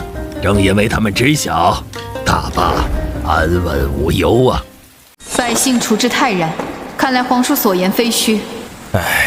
居然只是泄洪，可惜未能见到好戏上演。既是泄水导洪，水流何必冲天而起？镇远侯曾言，此坝上游蓄水40丈，与下游落差悬殊，若以长法泄水，急流如斧，恐伤及大坝根基。此法虽声势浩大，却能化险为夷。此言确实有道理。等等，皇叔奏章中提及蓄水，分明为30丈，此刻为何变成40丈？皆因今日于事不决，上游积水已悄然涨了10丈。40丈，若此坝有失，那滔天洪水。周大人所言极是，此坝一旦溃决，莫说江汉，这临近州府皆成汪洋，无人可免。此坝虽然能挡住今岁洪灾，却也如悬顶之剑啊！稍有不慎，后果不堪设想。如此说来，建此大坝岂非福祸相依？侯爷今时动工，他日若大坝被毁，放肆！胆敢在此妄言，动摇人心！待诸位见识大坝之间，自知方才所言是多么可笑。皇叔，前头带路，朕要亲眼看看这镇江神碑究竟是何模样。好一幅奇景，此坝竟如天神臂膀，将长江揽入怀中。未登上此坝，只知其雄伟；身临其上，方知己身如尘埃渺小，好似顷刻间被这浩瀚江水吞没。朕乃天下第一奇观，浑然一体，固若金汤。皇叔所言不虚，长江之水绝难撼动此坝。这长江若是恶龙，此坝便是斩龙台。天神在上，此生竟能见此神迹。原来是我小觑了长江，如此狂涛竟被镇远侯降服，莫非有河神助他一臂之力？大坝上下落差20余丈，镇远侯当真好本事。陛下，侯爷筑此大坝，不知地狱金穗洪灾，总是千年不遇的滔天洪水，亦难撼动分毫。此霸能抵挡千年洪灾？若真能震锁千年洪灾，此霸当得起镇江杯锁龙柱之名。100年洪灾已是灭顶之祸，千年洪灾恐能灭世。若连此等天威都能抵御，此霸莫非坚不可摧？侯爷未曾见过千年洪灾，为何能笃定？侯爷或许想安民心，稍作夸大。以下观看，能抵御100年洪灾，已是旷世之功。若镇远侯生于浮影，为海岸筑此神霸，何惧那滔天海啸？此人不除，我高丽国永无出头之日。我求此若有此霸，何至连年饱受洪涝之苦？陛下，此霸之妙不止于防洪蓄水，还有何用？可借这滔滔江水化生雷霆之力，借水生电。莫非此霸能引来9天雷霆？此电非避雷，虽同具为能，触之即伤。但此电受侯爷驾驭，可如流水般导入器物。譬如那电灯，汲取电力，可绽放光芒。镇远侯竟能驾驭雷霆，这……皇叔，此事过于玄奇，请恕下官难以置信。雷霆乃天威，凡局触之即焚，偏神亦畏惧其威。皇叔称其可控，实在匪夷所思。水能生电，这电灯又是何物啊？哼，大前人惯会吹嘘，如今连驾驭雷霆都敢夸口。皇叔殿下空口无凭，何不请镇远侯现身演示一番？我知道你们不信，诸位，且看彼处灯光。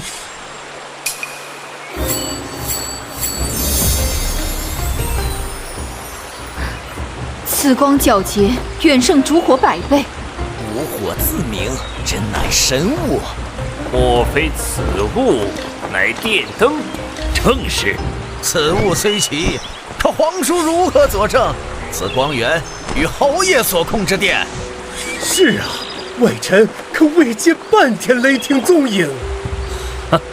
二位使臣若想亲身体验，倒也简单，只是这雷霆之力刚猛无丑，稍有不慎，恐伤及二位贵体。却不知二位可敢一试？有何不敢？来人，向侯爷借一电棍，让二位使臣亲身感受一番何谓雷霆之力。臣参见陛下。爱卿平身。听闻有人想领略雷霆之威，二位使臣，当真要试这电棍之威？咱们有言在先，若稍后有什么闪失，可不要怪我。虚张声势，一根破棍也配冠以雷电之名？侯爷真当自己是执掌雷霆的天神不成？好，既然二位无所畏惧，那么谁先一试？我先来。侯爷，且慢！且慢个锤子！施我一电！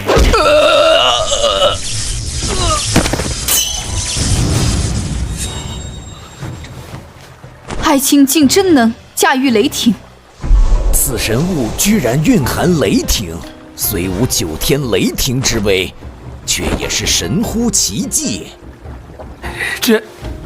这一击之下，赴宴使臣焉能活命？若我军将士持此神兵，横扫战场，指日可待。莫非此霸真能生电？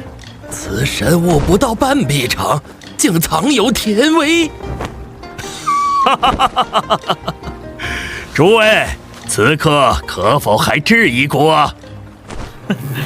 高丽使臣，轮到你了。侯爷，外臣外臣认输。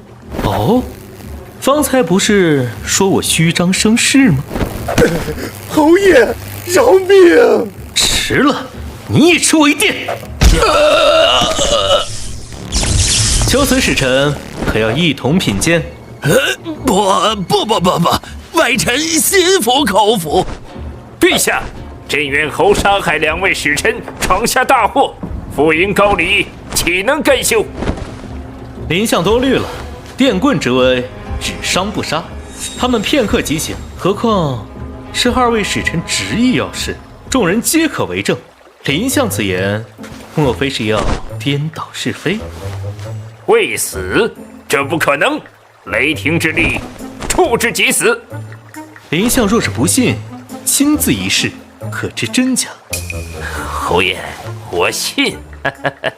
诸位今日舟车劳顿，且请先行歇息，稍后本侯略备薄宴，为陛下与诸位接风洗尘。果真如坠云团，温软异常。朕往日所握之龙榻，与其相比，恰如顽石比美玉。此物竟如此销魂蚀骨，回京之时，定要向封爱卿讨要一张。此坝之内，竟处处暗藏玄机，区区一个小机关，竟能掌控电灯之明暗，竟以上好陶瓷铸造便器，当真奢华。洁白如玉，不染纤尘，也无半分晦气。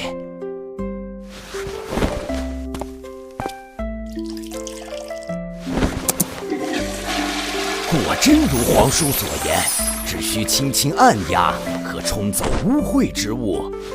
这积水竟清澈圣泉，比饮用之水还要干净。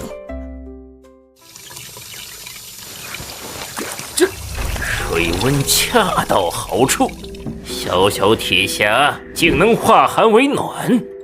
皇叔称此物亦靠电力驱动，这电力可放光华，可废冷水，真乃妙用无穷。此等神技之所，若能由我执掌，封爱卿，此间一桌一椅，皆别具匠心，美轮美奂，朕前所未见。陛下过誉了。修建大坝时，系统自动配好内外设施，包括桌椅也是配套的。唉，陛下为何叹息？诸位爱卿，今日朕浅尝辄止，竟以乐不思归，甚至心血来潮，都想迁都到此。陛下，迁都之事关乎国本，万万不可儿戏。皇叔所言极是，不过陛下，臣倒有一法，此坝虽不可移，但可命镇远侯在京师左近，防此神迹，再筑一新坝，如此岂不是两全其美乎？封爱卿，你认为如何？陛下，此事恕难从命。大胆镇远侯，你是要抗旨不遵吗？丞相稍安，封爱卿既出此言，必有深意，且容他奏明。陛下明鉴，京师之地水势平缓，水源堪堪，满足万民日用。若臣强行筑坝，恐截断水源，致使京城干涸，民生凋敝。因小失大，故臣不敢为之。爱卿思虑周详，是朕一时忘形了。待臣日后返京，必细细勘察周边水脉，再为陛下谋划万全之策。善，依卿所言，趁此次回京，想向爱卿讨一张云团软榻，不知爱卿可否割爱？陛下开口，臣自当奉上。侯爷，孤皇叔也有一张。诸位大人，美味在前，岂可辜负？请。公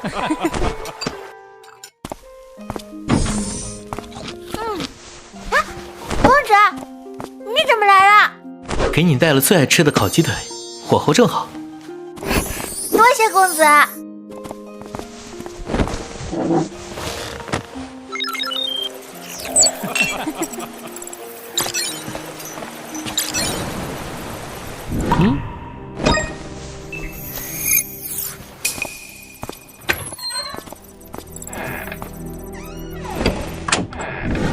意思，林相称病早退，原来是回房中私会外使。公子，准没好事。可惜房中没有监控。公子，要不要禀报陛下？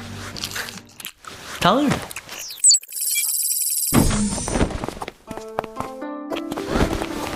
此镜竟能缩地成寸，那远景于方寸之间。啊，莫非是袖里乾坤之术？小鱼，为陛下解惑。陛下，此乃天眼系统，水坝各处要害都曾布下天眼，他们所见之景皆会传回这琉璃瓶之上。此间竟有此等神物。陛下，天眼之妙容后在意，臣急请圣驾，只因目睹3位使臣潜入林相房中，至今未出。林相也在房中。正是。他们鬼鬼祟祟，定有密谋。夏姑娘，诬告朝廷重臣，你可知是何等大罪？陛下稍安勿躁，请看回放。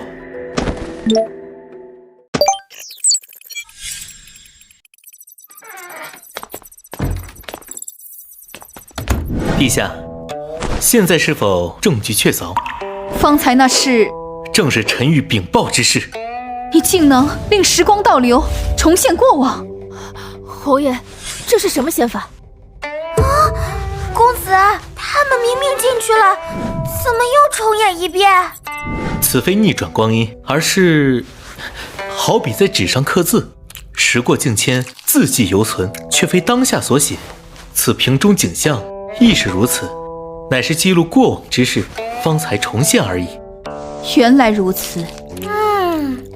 林相终究是朝廷重臣，仅凭私下接见外使还不足以定其罪。派人盯紧林相，一有异动即刻来报。连日暴雨，江面距坝顶已不足2丈，朕心难安啊。今虽于世之盟，远朝景和3年与淳化7年，若无此坝，恐已酿成100年不遇的苍生劫难。幸亏有神坝镇江，否则6州25县皆成泽国。陛下请看，上有怒涛翻涌，下有水波不兴，上下相差20余丈，旷世奇观啊！陛下，君子不立危墙之下，此坝虽固，然天危难测，为江山社稷计，恳请陛下即刻起驾回銮。暴雨阻路，行程艰难，不如暂留坝上。陛下，臣父以林相之言，请陛下以龙体为重。臣万死恳请陛下移驾，陛下若有半分差池，臣等万死难辞其咎。恳请陛下移驾。风爱卿，你认为朕该走吗？此坝坚不可摧，陛下为何要走？镇远侯，休要狂妄误国！眼下水势滔天，你敢担保此坝万无一失？林相，我筑此坝，为的是防范千年洪灾。眼下这点风浪，不过蚍蜉撼树。你难道看不到江水即将漫顶而过？哼，林相信不信？即便大雨再下10日，江水也休想漫过坝顶1分1毫。陛下，此坝比江汉任何地方都安全。够了！朕相信镇远侯。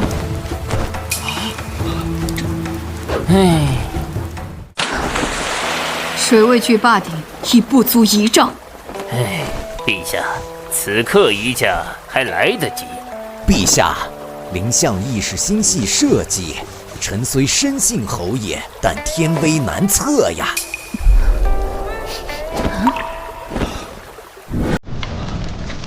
洪水压境，又能气定神闲，真乃大将风范。此情此景，犹如长青于长城之上，面对万炮齐鸣，仍能谈笑风生啊！镇远侯在洪涛前安之若素，朕又岂能先露怯色？去，为朕准备好新鲜食材。朕今日要与风爱卿共享这风雨中的繁殖之乐。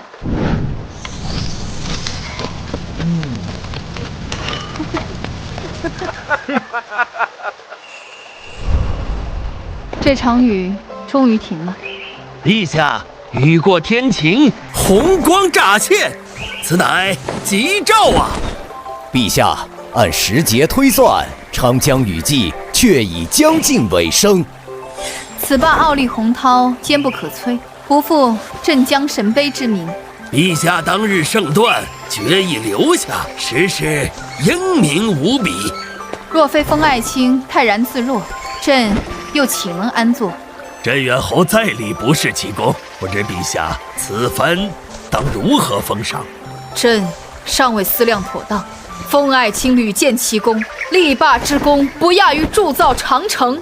如今天下唯我大前坐拥2大旷世神迹。女帝陛下，若论神迹，我福营观星阁方可称冠绝天下。长城于此霸虽堪称雄伟，却远不及观星阁。福营使臣安敢在御前口出狂言？哼，观星阁，我为何从未听过？莫非是大使信口杜撰？福营国确有观星阁，去年外臣去过福营，当时惊为天人。外臣也早闻观星阁盛名，传闻此阁建于千丈山巅，一见身手，可摘星辰。侯爷若是不信，可去福营一观，外臣相信侯爷必会被观星阁折服。跟我玩请君入瓮，我若前往，必是九死一生；若是不去，还又可肆意宣扬，辱我国威。检测到全新项目珠山观星阁，项目难度7星，托管建造需要白银100万两，工期100天。该项目为奇观，首次修建奇观只需1折。奇观打1折也就10万两白银。工程项目施工计划书已发送，请查收。我操，难怪敢称奇观。这第1阶段竟要给珠山安装电梯。珠山乃大前第1峰，高度近9000米，想给此山装电梯，难如登天啊！侯爷可敢随外臣前往福营，一睹真正的神迹？风爱卿，福营使者信口雌黄，你无需前往岛国。陛下，侯爷若不去福营一观此阁，如何令天下人信服？何不辛苦侯爷走这一遭，体验真假？丞相你，此僚竟要行借刀杀人之计。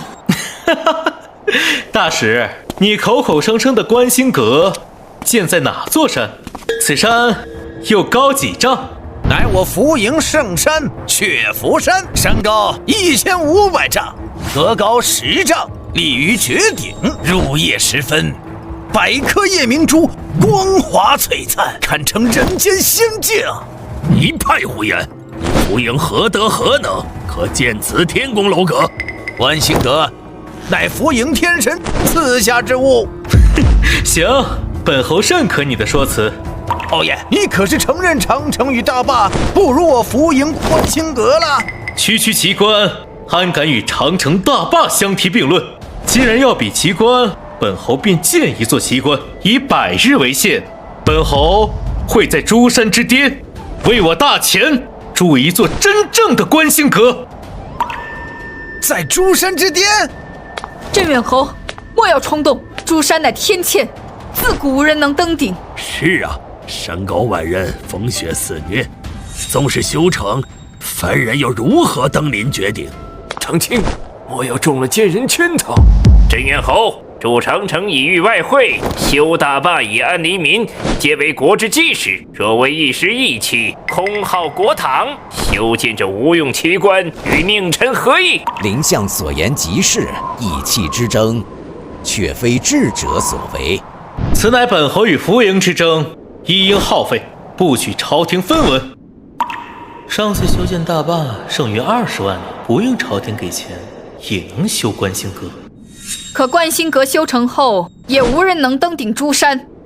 陛下放心，臣自有法子，请诸位共临绝顶，守斋星辰。共临绝顶，守斋星辰。亘古无人达成的壮举，侯爷竟胸有成竹。这莫非要给我等插上羽翼？纵有羽翼，也难越珠山。镇元侯，此事关乎大前颜面，切莫妄语。100日之后，可知真假？爱卿，何必与福音使者争一时义气？那珠峰绝顶，飞鸟绝迹，乃凡人难及之地。陛下放心，臣既然有言在先，自有10分把握。100日之后，恰逢陛下万寿节，那观星阁全当是臣献给陛下的贺礼。你执意修建观星阁，竟是为了朕？不全是，臣也想替大前争口气。竟拿一座山巅星阁作为贺礼，若世间有男子为我如此，我必为之倾倒。此地距长江水电站30里，需要先建储电站，再铺设电网，方能支撑山中电梯运行。这山高得吓人，公子，我们真要上去吗？侯爷，是否需备足登山器械与御寒衣物？此山凡人难攀呐。谁说修建观星阁定要攀山越岭？地形扫描完毕，项目珠山观星阁将在本地时间14点整开工。啊，既要在山巅修建，不上山又如何修建？从此处开始。侯爷，眼前唯有峭壁千仞，与观星阁有何关联？关联甚大，本侯要由此向内凿穿山腹，在这珠山中心修建一条直通云霄的天梯。凿穿山腹，修一条登天之路。公子，这怎么可能？山石坚于经天，侯爷想用什么方法开凿？依末将看，不如移山脊开辟栈道。本侯所修不是攀爬之梯，而是自行升降的天梯。一旦建成，登临绝顶，不费吹灰之力。天梯？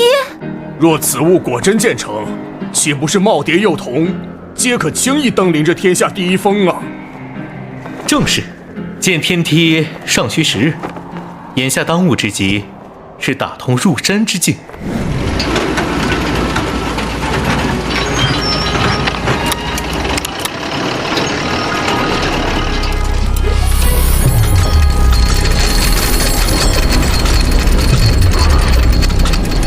侯爷，此物真能啃噬岩壁？此盾构机专为凿通山脉而生，区区岩壁不在话下。真绝开了！岩壁在盾构机前竟如豆腐般松软。这开凿出的隧洞竟如此规整光滑，这铁甲巨蟒竟以山岩为食。快看，它吞入腹中的岩石皆从尾后排出。此物真正的玄妙在于边挖掘边固壁成碎。李校尉，派兵驻守此地，闲杂人等不得靠近。末将领命。短短10日，竟真能开辟出一条幽邃之道。10天未见，这盾构机莫非已将珠山彻底凿穿？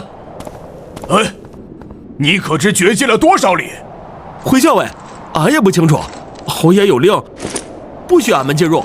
那大家伙10天10夜未曾歇过，肯定早贯通山体了。此隧道全长3里，随我进去一观。盾构机当真是神器，10日之前，此地仍是顽石绝壁呀。公子，我现在相信您真的能在山腹中掘出一条直上9霄的天梯。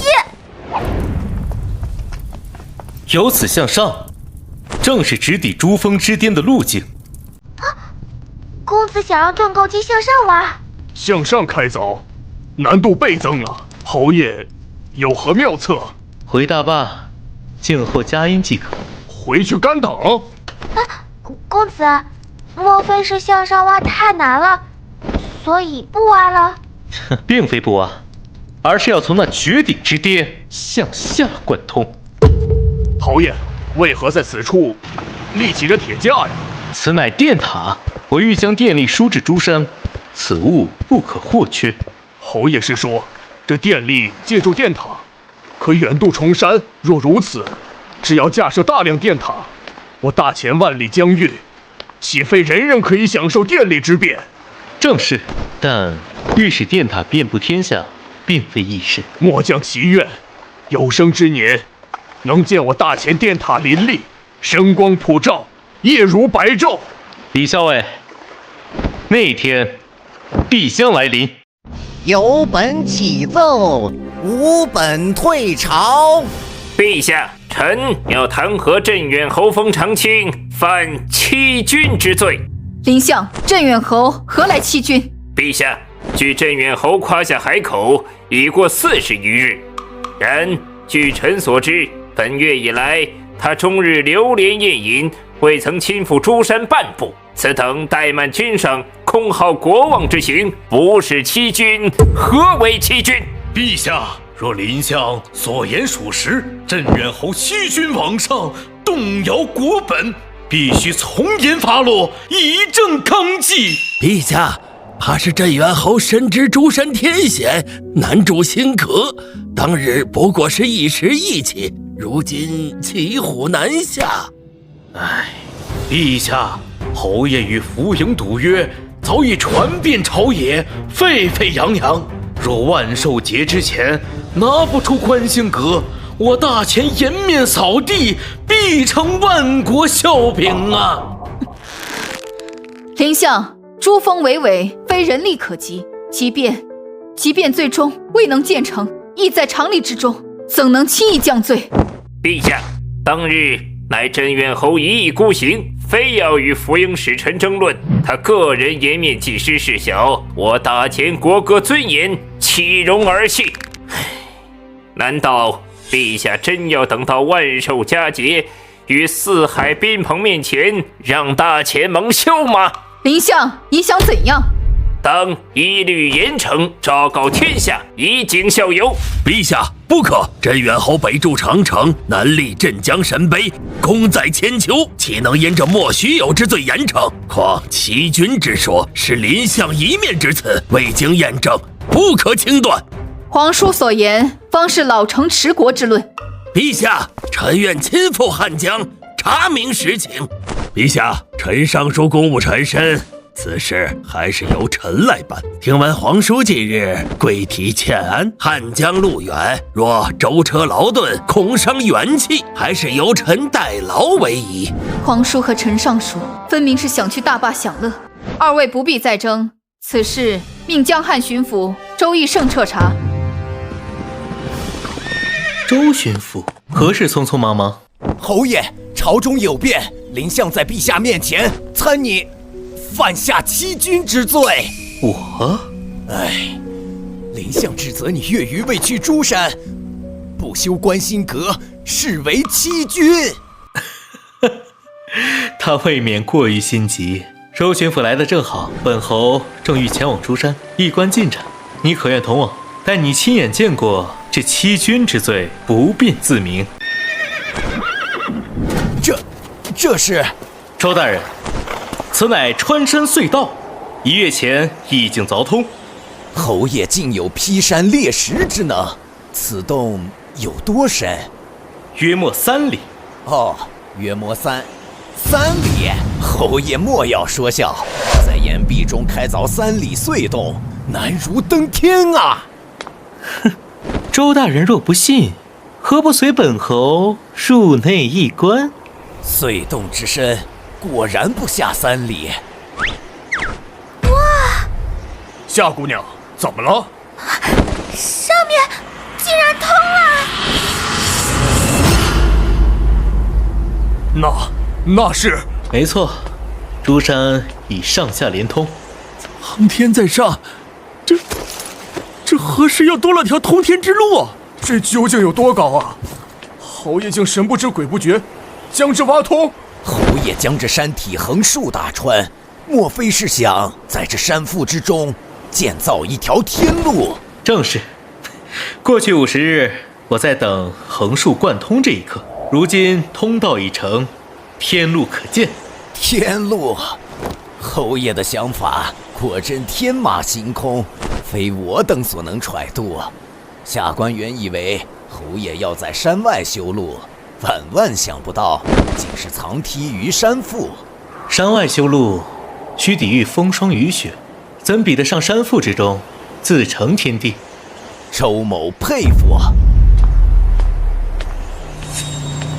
侯爷，他们可是要开始建造天梯了。对。李校尉，电梯又是何物啊？天梯可自行升降，犹如升降机，一旦建成，登临绝顶，不费吹灰之力啊！难怪侯爷当日敢立下100日之约，原来那向上的通道竟是为承载此等奇物。好一个镇远侯！陛下，可是周巡抚的奏报？想必周巡抚已查清真相。陛下，是否如臣所料，镇远侯未去诸山修建观星阁？丞相，你错了。周义胜亲赴诸山见镇远侯，非但未曾懈怠，更在山壁之上开凿出一条深达3里，可容数架马车并行的穿山隧洞。镇远侯竟在崖壁中开凿隧洞，且有3里深。3里隧洞，周巡抚可曾提及此洞以什么方法开凿而成？奏章中只提及壁洞光滑如镜，规整异常，绝非斧凿锤击。陛下，臣斗胆猜测，定是某种机关兽。于坚硬岩层中开辟道路，此机关兽当真了得！镇远侯遇水镇水，遇山开山，果真神通广大。陛下，即便镇远侯开山凿洞又如何？只要未建成观星阁，这欺君之罪依然成立。丞相可知，镇远侯在诸山之中开辟的隧洞有几条？这臣不知。是2条，一条横贯山腹，另一条自那1000丈峰顶垂直而下，与横洞精准交汇。自山巅垂直而下，贯通山体？不，绝不可能。那诸山高于2000丈，长青竟能自上而下凿通，一横一竖，交汇于山腹。侯爷他莫非是要在山体之内修建登山之路？没错，镇远侯正是想于山腹之中修一条通天之路，直达峰顶观星阁。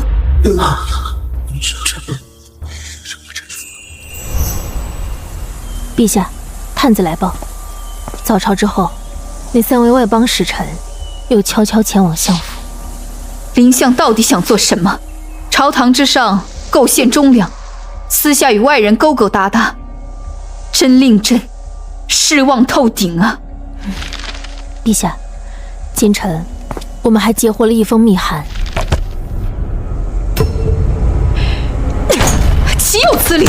私通外事也就罢了，竟敢与草原蛮族暗通款曲，难怪他想为蛮族极力促成那战马换粮的交易。陛下可还记得，当初蛮族军中突然出现的火炮？彼时神机营方研制而成，蛮族南下时竟也搬出3门。你的意思是？臣不敢妄断，仅是猜测。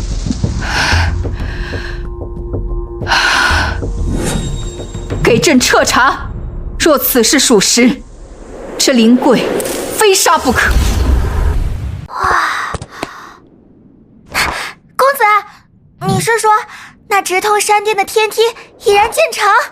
万寿节在即，若此时还未完工，定会误了吉时。今日领你们到此，事成天梯，以验其效。若能借天梯登临诸山之顶，日后与人谈起，够我炫耀一辈子。几位，随我上大巴车。开我！别干站着，各自找位置坐稳。公子，我们只要坐着它进隧洞。放松些，姑且当乘坐一辆更平稳、更迅捷的马车。好快，比马车稳得多啊！窗外景致飞逝如电，这铁匣子奔跑之快，远超千里宝马呀！抓稳！短短3里路途，却让末将惊出一身冷汗呢。方才真是心都快跳出来了。多坐几次，自会习惯。稍后体验天梯时，你们更需放宽心神。都进来，都坐下。此梯上行极快，但想抵达山巅，也需1刻钟。动了！天梯真的在飞升。虽不见外间天地，但这腾云驾雾之感，着实骇人。此生能乘此天梯直上诸山之巅，真乃3生有幸。侯爷，若是这天梯行至半空，忽然下坠，又该如何？若真如此，自是摔成肉泥，十死无生。公子莫要吓唬我等。实话告诉你们，此电梯拥有100多道安全举措，除非诸山崩塌，否则安全无忧。他怎的还在加速？公子，人家承受不住了。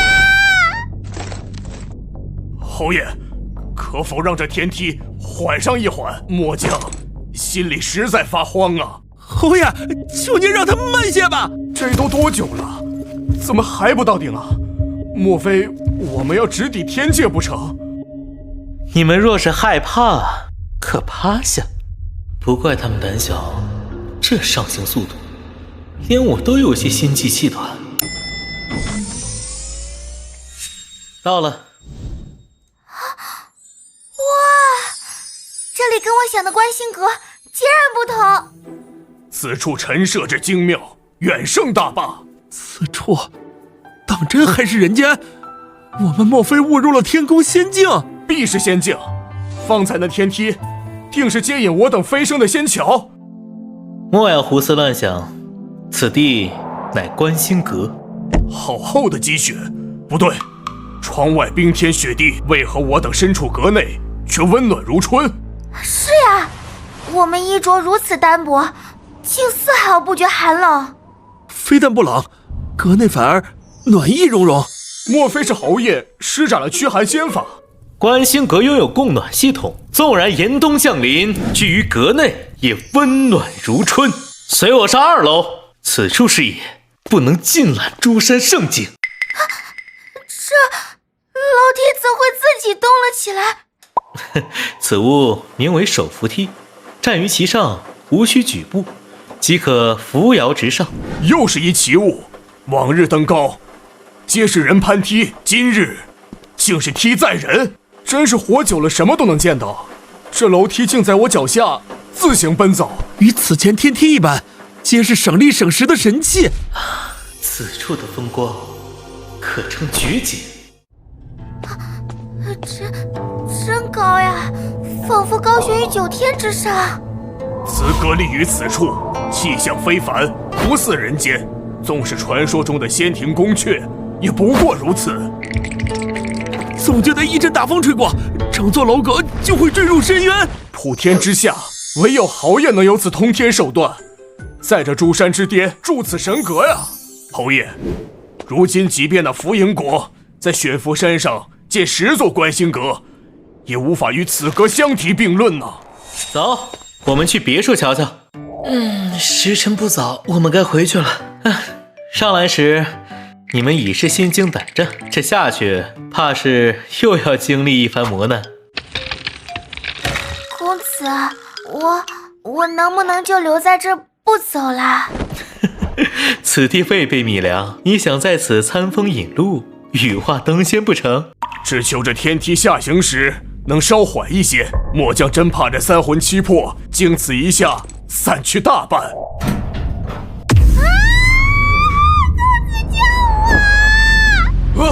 侯爷救命啊！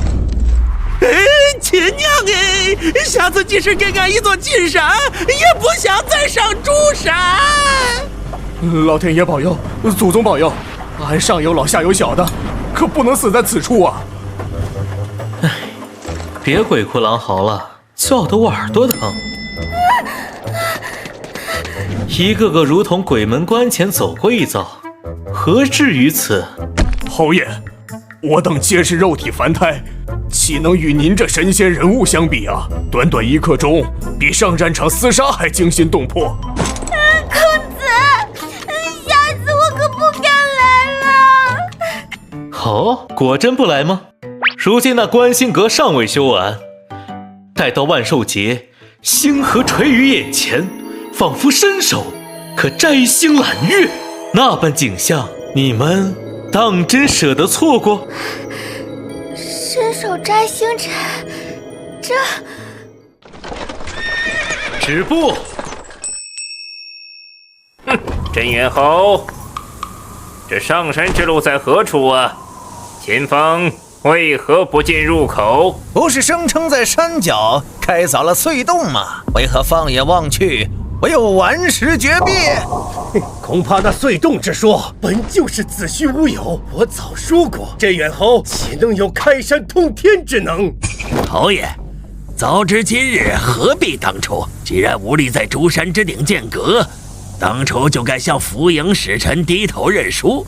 如今这般，可是欺君大罪呀！这是大钱的待客之道，我等万里迢迢而来，难道只为观赏这荒山野岭吗？女帝陛下，贵国镇远侯犯下欺君之罪，戏弄诸国，必须给大家一个交代。诸位着急投胎吗？隧洞入口本就不在此处，在此停驾。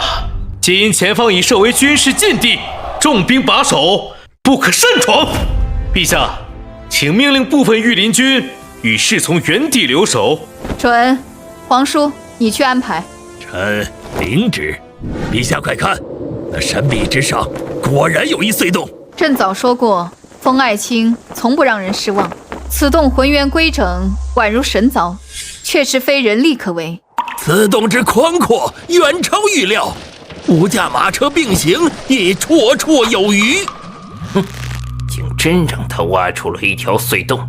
莫非这诸山之石皆是泥沙堆砌？这分明坚硬如铁。他究竟是如何做到的？镇远侯竟真有开山裂石之能。此洞深不见底，莫非真有3里之深？这是鸡冠兽，他为何阻拦去路？女帝陛下，此乃不祥之兆啊！必是山神震怒，且神兽拦路，此洞不可入。正是，天意不可违呀！2位大使，你们真能脑补。陛下，此物名为大巴车，特来带我等进入隧道。竟要乘坐鸡冠兽进隧洞，爱卿，此鸡冠兽可否愿意？陛下，你可将它视作马车。试问乘坐马车时，何须询问马车的想法？诸位，请随我登车入洞。陛下无需紧张，可将大巴车视作更为平稳迅捷的马车。此车之速远胜千里马，行进之间竟稳如平地，丝毫不觉颠簸。若以此车代步，从京师至竹山脚下3、4日足矣。皇叔，寻常车马无法持久，人困马乏时要歇息。此机关兽可昼夜不息，驰骋如飞，依臣看2日之内必可抵达。陈尚书所言极是。若我高丽能有此等神车，开疆扩土，易如反掌，何至于困守边陲？此物若有成百上千之数，不，即使只有上百，仍剩10万铁骑，足可横扫列国。陛下当心！多谢爱卿。封爱卿眼前之物可是天梯？正是。侯爷，陛下万金之缺，恐怕不便攀爬。莫说陛下，若此梯真能通达山巅，以其高度，我等凡胎肉体也无能为力呀。出山高2000余丈，莫非是要我等爬至山顶？诸位稍安勿躁，我既承诺带诸位登顶，自有万全之法。此天梯不是攀爬之梯，而是钢铁铸成的升降梯，只需步入其中，原地等候，即可直达山巅。此物是直上云霄的升降梯？原来天梯竟是此意。大坝内的升降机已令国惊为天人，未料想世间还有升降梯能直达1000丈峰顶。上升2000余丈的升降梯，这……陛下，万万不可！此梯纵然神异，然高悬1000丈，这万一有失，纵使陛下真龙护体，也难逃大劫呀！林相所言极是，此梯太过凶险，女帝陛下不可轻易涉险呐。林相，朝堂之上是你忧心国体颜面，如今临门一脚，又是你横加阻拦，你究竟想做什么？陛下，臣一片赤诚，皆是为陛下安危着想。朕信镇远侯，大使若心生畏惧，不敢登梯，将视作主动认输。女帝陛下休要小瞧外臣，我倒要看看这天梯是否真能直抵云霄。朕能清晰感知到，我等正在脱离大地，飞越苍穹。陛下，这天梯承载30余人，依旧能迅捷升空，可谓是举重若轻啊！此等感受与得道飞升有区别吗？这速度愈发快了，臣只觉得身子发轻，似要被抛到九霄云外。我们是否已彻底脱离大地？天神在上啊，定要护我平安。侯爷，此刻到了何处？离地可有100丈。此时若是坠落而下，必定粉身碎骨，神魂俱灭。脚下虚浮，心中无根，就不该踏上此梯。诸位何必忧惧？此天梯稳步如山，绝无坠落之险。你们可闭目凝神，小憩便可，约1刻钟可安抵山巅。什么？只有1刻钟？浮云使者，此刻若担惊受怕，待返程之时，天梯下行更急，你岂不是要吓到失禁？镇元侯，我不上山了，快让这天梯停下！停下！侯爷，放我等下去！为时已晚，此梯一旦启动，不到山巅不会终止，你们认命吧。封爱卿，此处可否是诸山之巅的观星阁？正是。陛下，山巅苦寒，冰雪覆盖，请披上貂裘，以御寒气。陶侍卫不必多此一举，观星阁隔绝冰雪，温暖如春，无需貂裘御寒。果真如此，踏入此阁，未曾感到一丝冷意。妙极！此阁介于极寒的山巅，竟将酷寒彻底隔绝于外，仿佛自成一界。他竟在这通天绝壁之上铸造了一座旷世楼阁。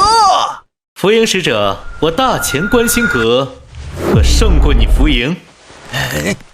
浮营大使，为何缄默不言啊？诸山较之雪浮山，何止高出1000丈？诸山之巅的观星阁，自是远胜雪浮山。诸位大使，你们认可吗？陈尚书所言极是，无论是通天神梯，还是此间云中仙阁，皆是名副其实的神迹。两者相较，此处观星阁万圣，既是观星阁，重中之重自然在观星二字，要比也是比观星之妙。待夜色笼罩，星河垂野，本侯定叫你心服口服。风爱卿，今夜你可有万全把握？陛下是指观星一事？正是。陛下，此处是珠山绝顶，臣的地盘。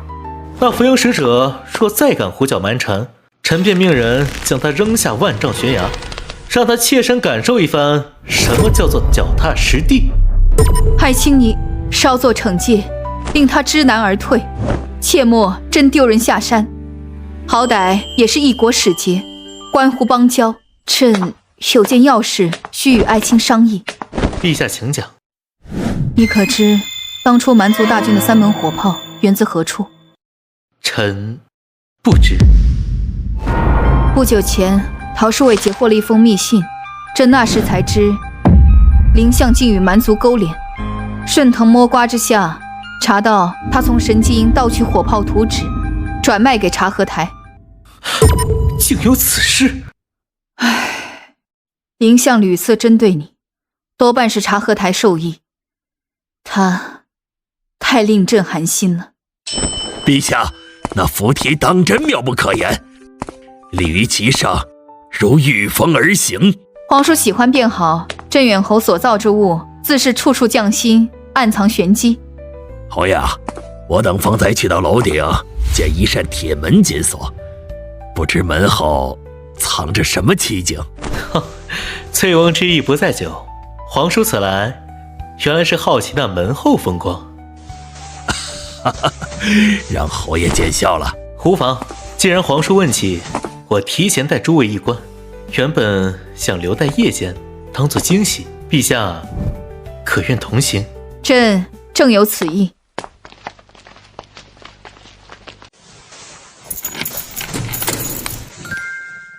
此处空空如也，似乎并无特殊之处，为何要紧锁门户？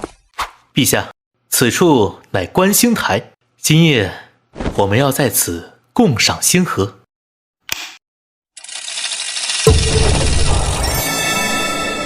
这观星阁顶竟是一整个琉璃罩，原来奥妙藏于此处，此景当真绝妙，立于此地，云生足下，仿佛已得道成仙。不愧是人间之巅，万里河山尽收眼底。侯爷，外臣承认，此观星台气势恢宏，确实难得。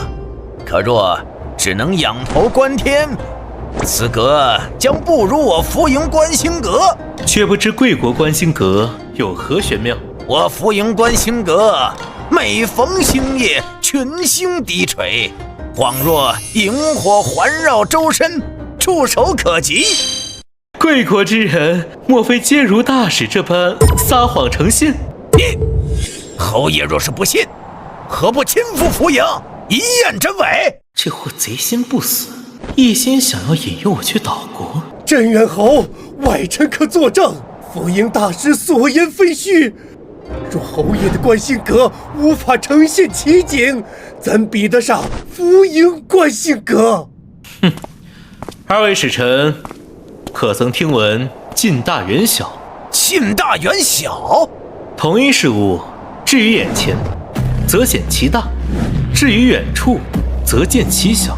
此为近大远小。恰如这夜空星辰，虽只有微光一点，可若放在面前，你们可知有多大？纵使我等立于珠山之巅，星辰依旧遥不可及，足见其本体之大，可比山岳。好一个近大远小！以此推之，真正的星辰绝无可能如萤虫般环绕人身。浮营使者所言，必是无稽之谈。好你个浮营使臣，竟敢以虚妄之言欺瞒我等！这浮营大使为使你心服口服，本侯特意准备了一物。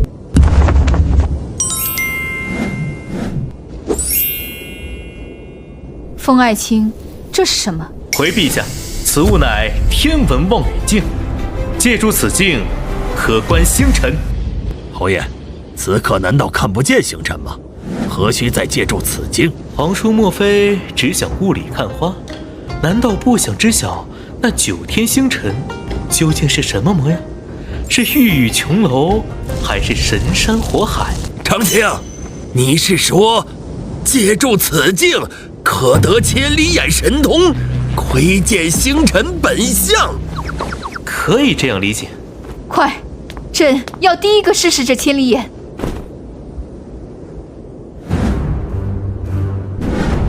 陛下，您此刻所见之物正是月亮。臣现在为你层层拉近，细观其貌，先调到100倍，果真清晰了许多。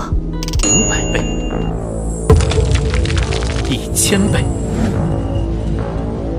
为何这月亮表面竟是满目疮痍，坑洼遍布？明月竟是满目疮痍，坑洼遍布。陛下，莫要看走眼了。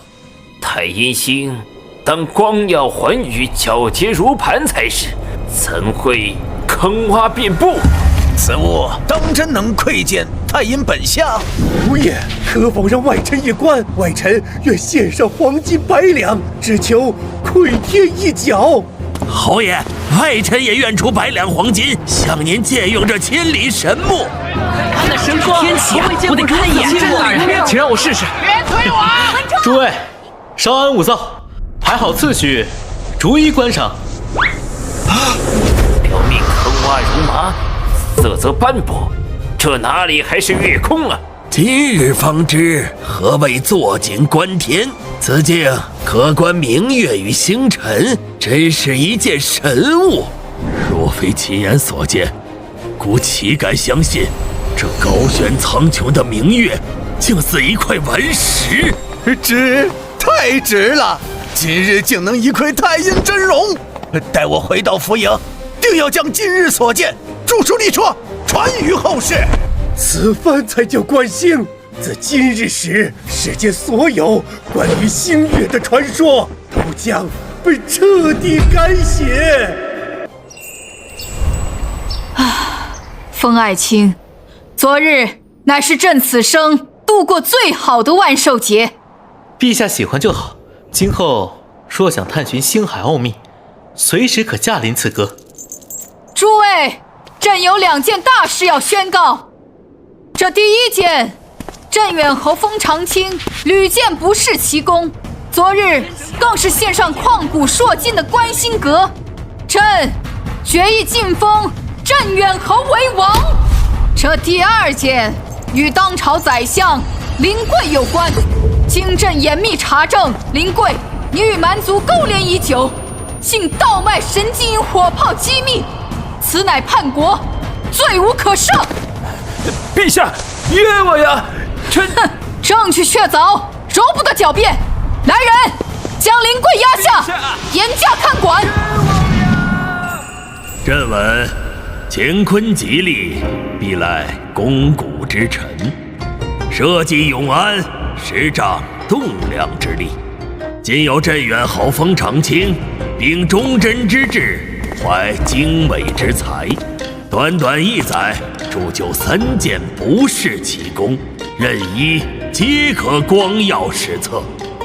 其一，围筑3000里铁壁长城，锁月边关，使蛮骑望墙兴叹，护我大秦黎民安居乐业，此乃安邦之功。其二，南历长江凌云大坝，驯服苍龙，弥平百年水患，则比6州生灵免遭涂炭，此乃定国之功。其三，于珠山绝顶筑观星神阁，尽窥玄奥于灵台，开启民智于蒙昧，此乃开化之功。此3功，安邦、定国、开化，功在当代，利在千秋。今顺应天意，从乎民心，特晋封清为山河王。日月所照，山河所致，今后当由卿为朕镇守。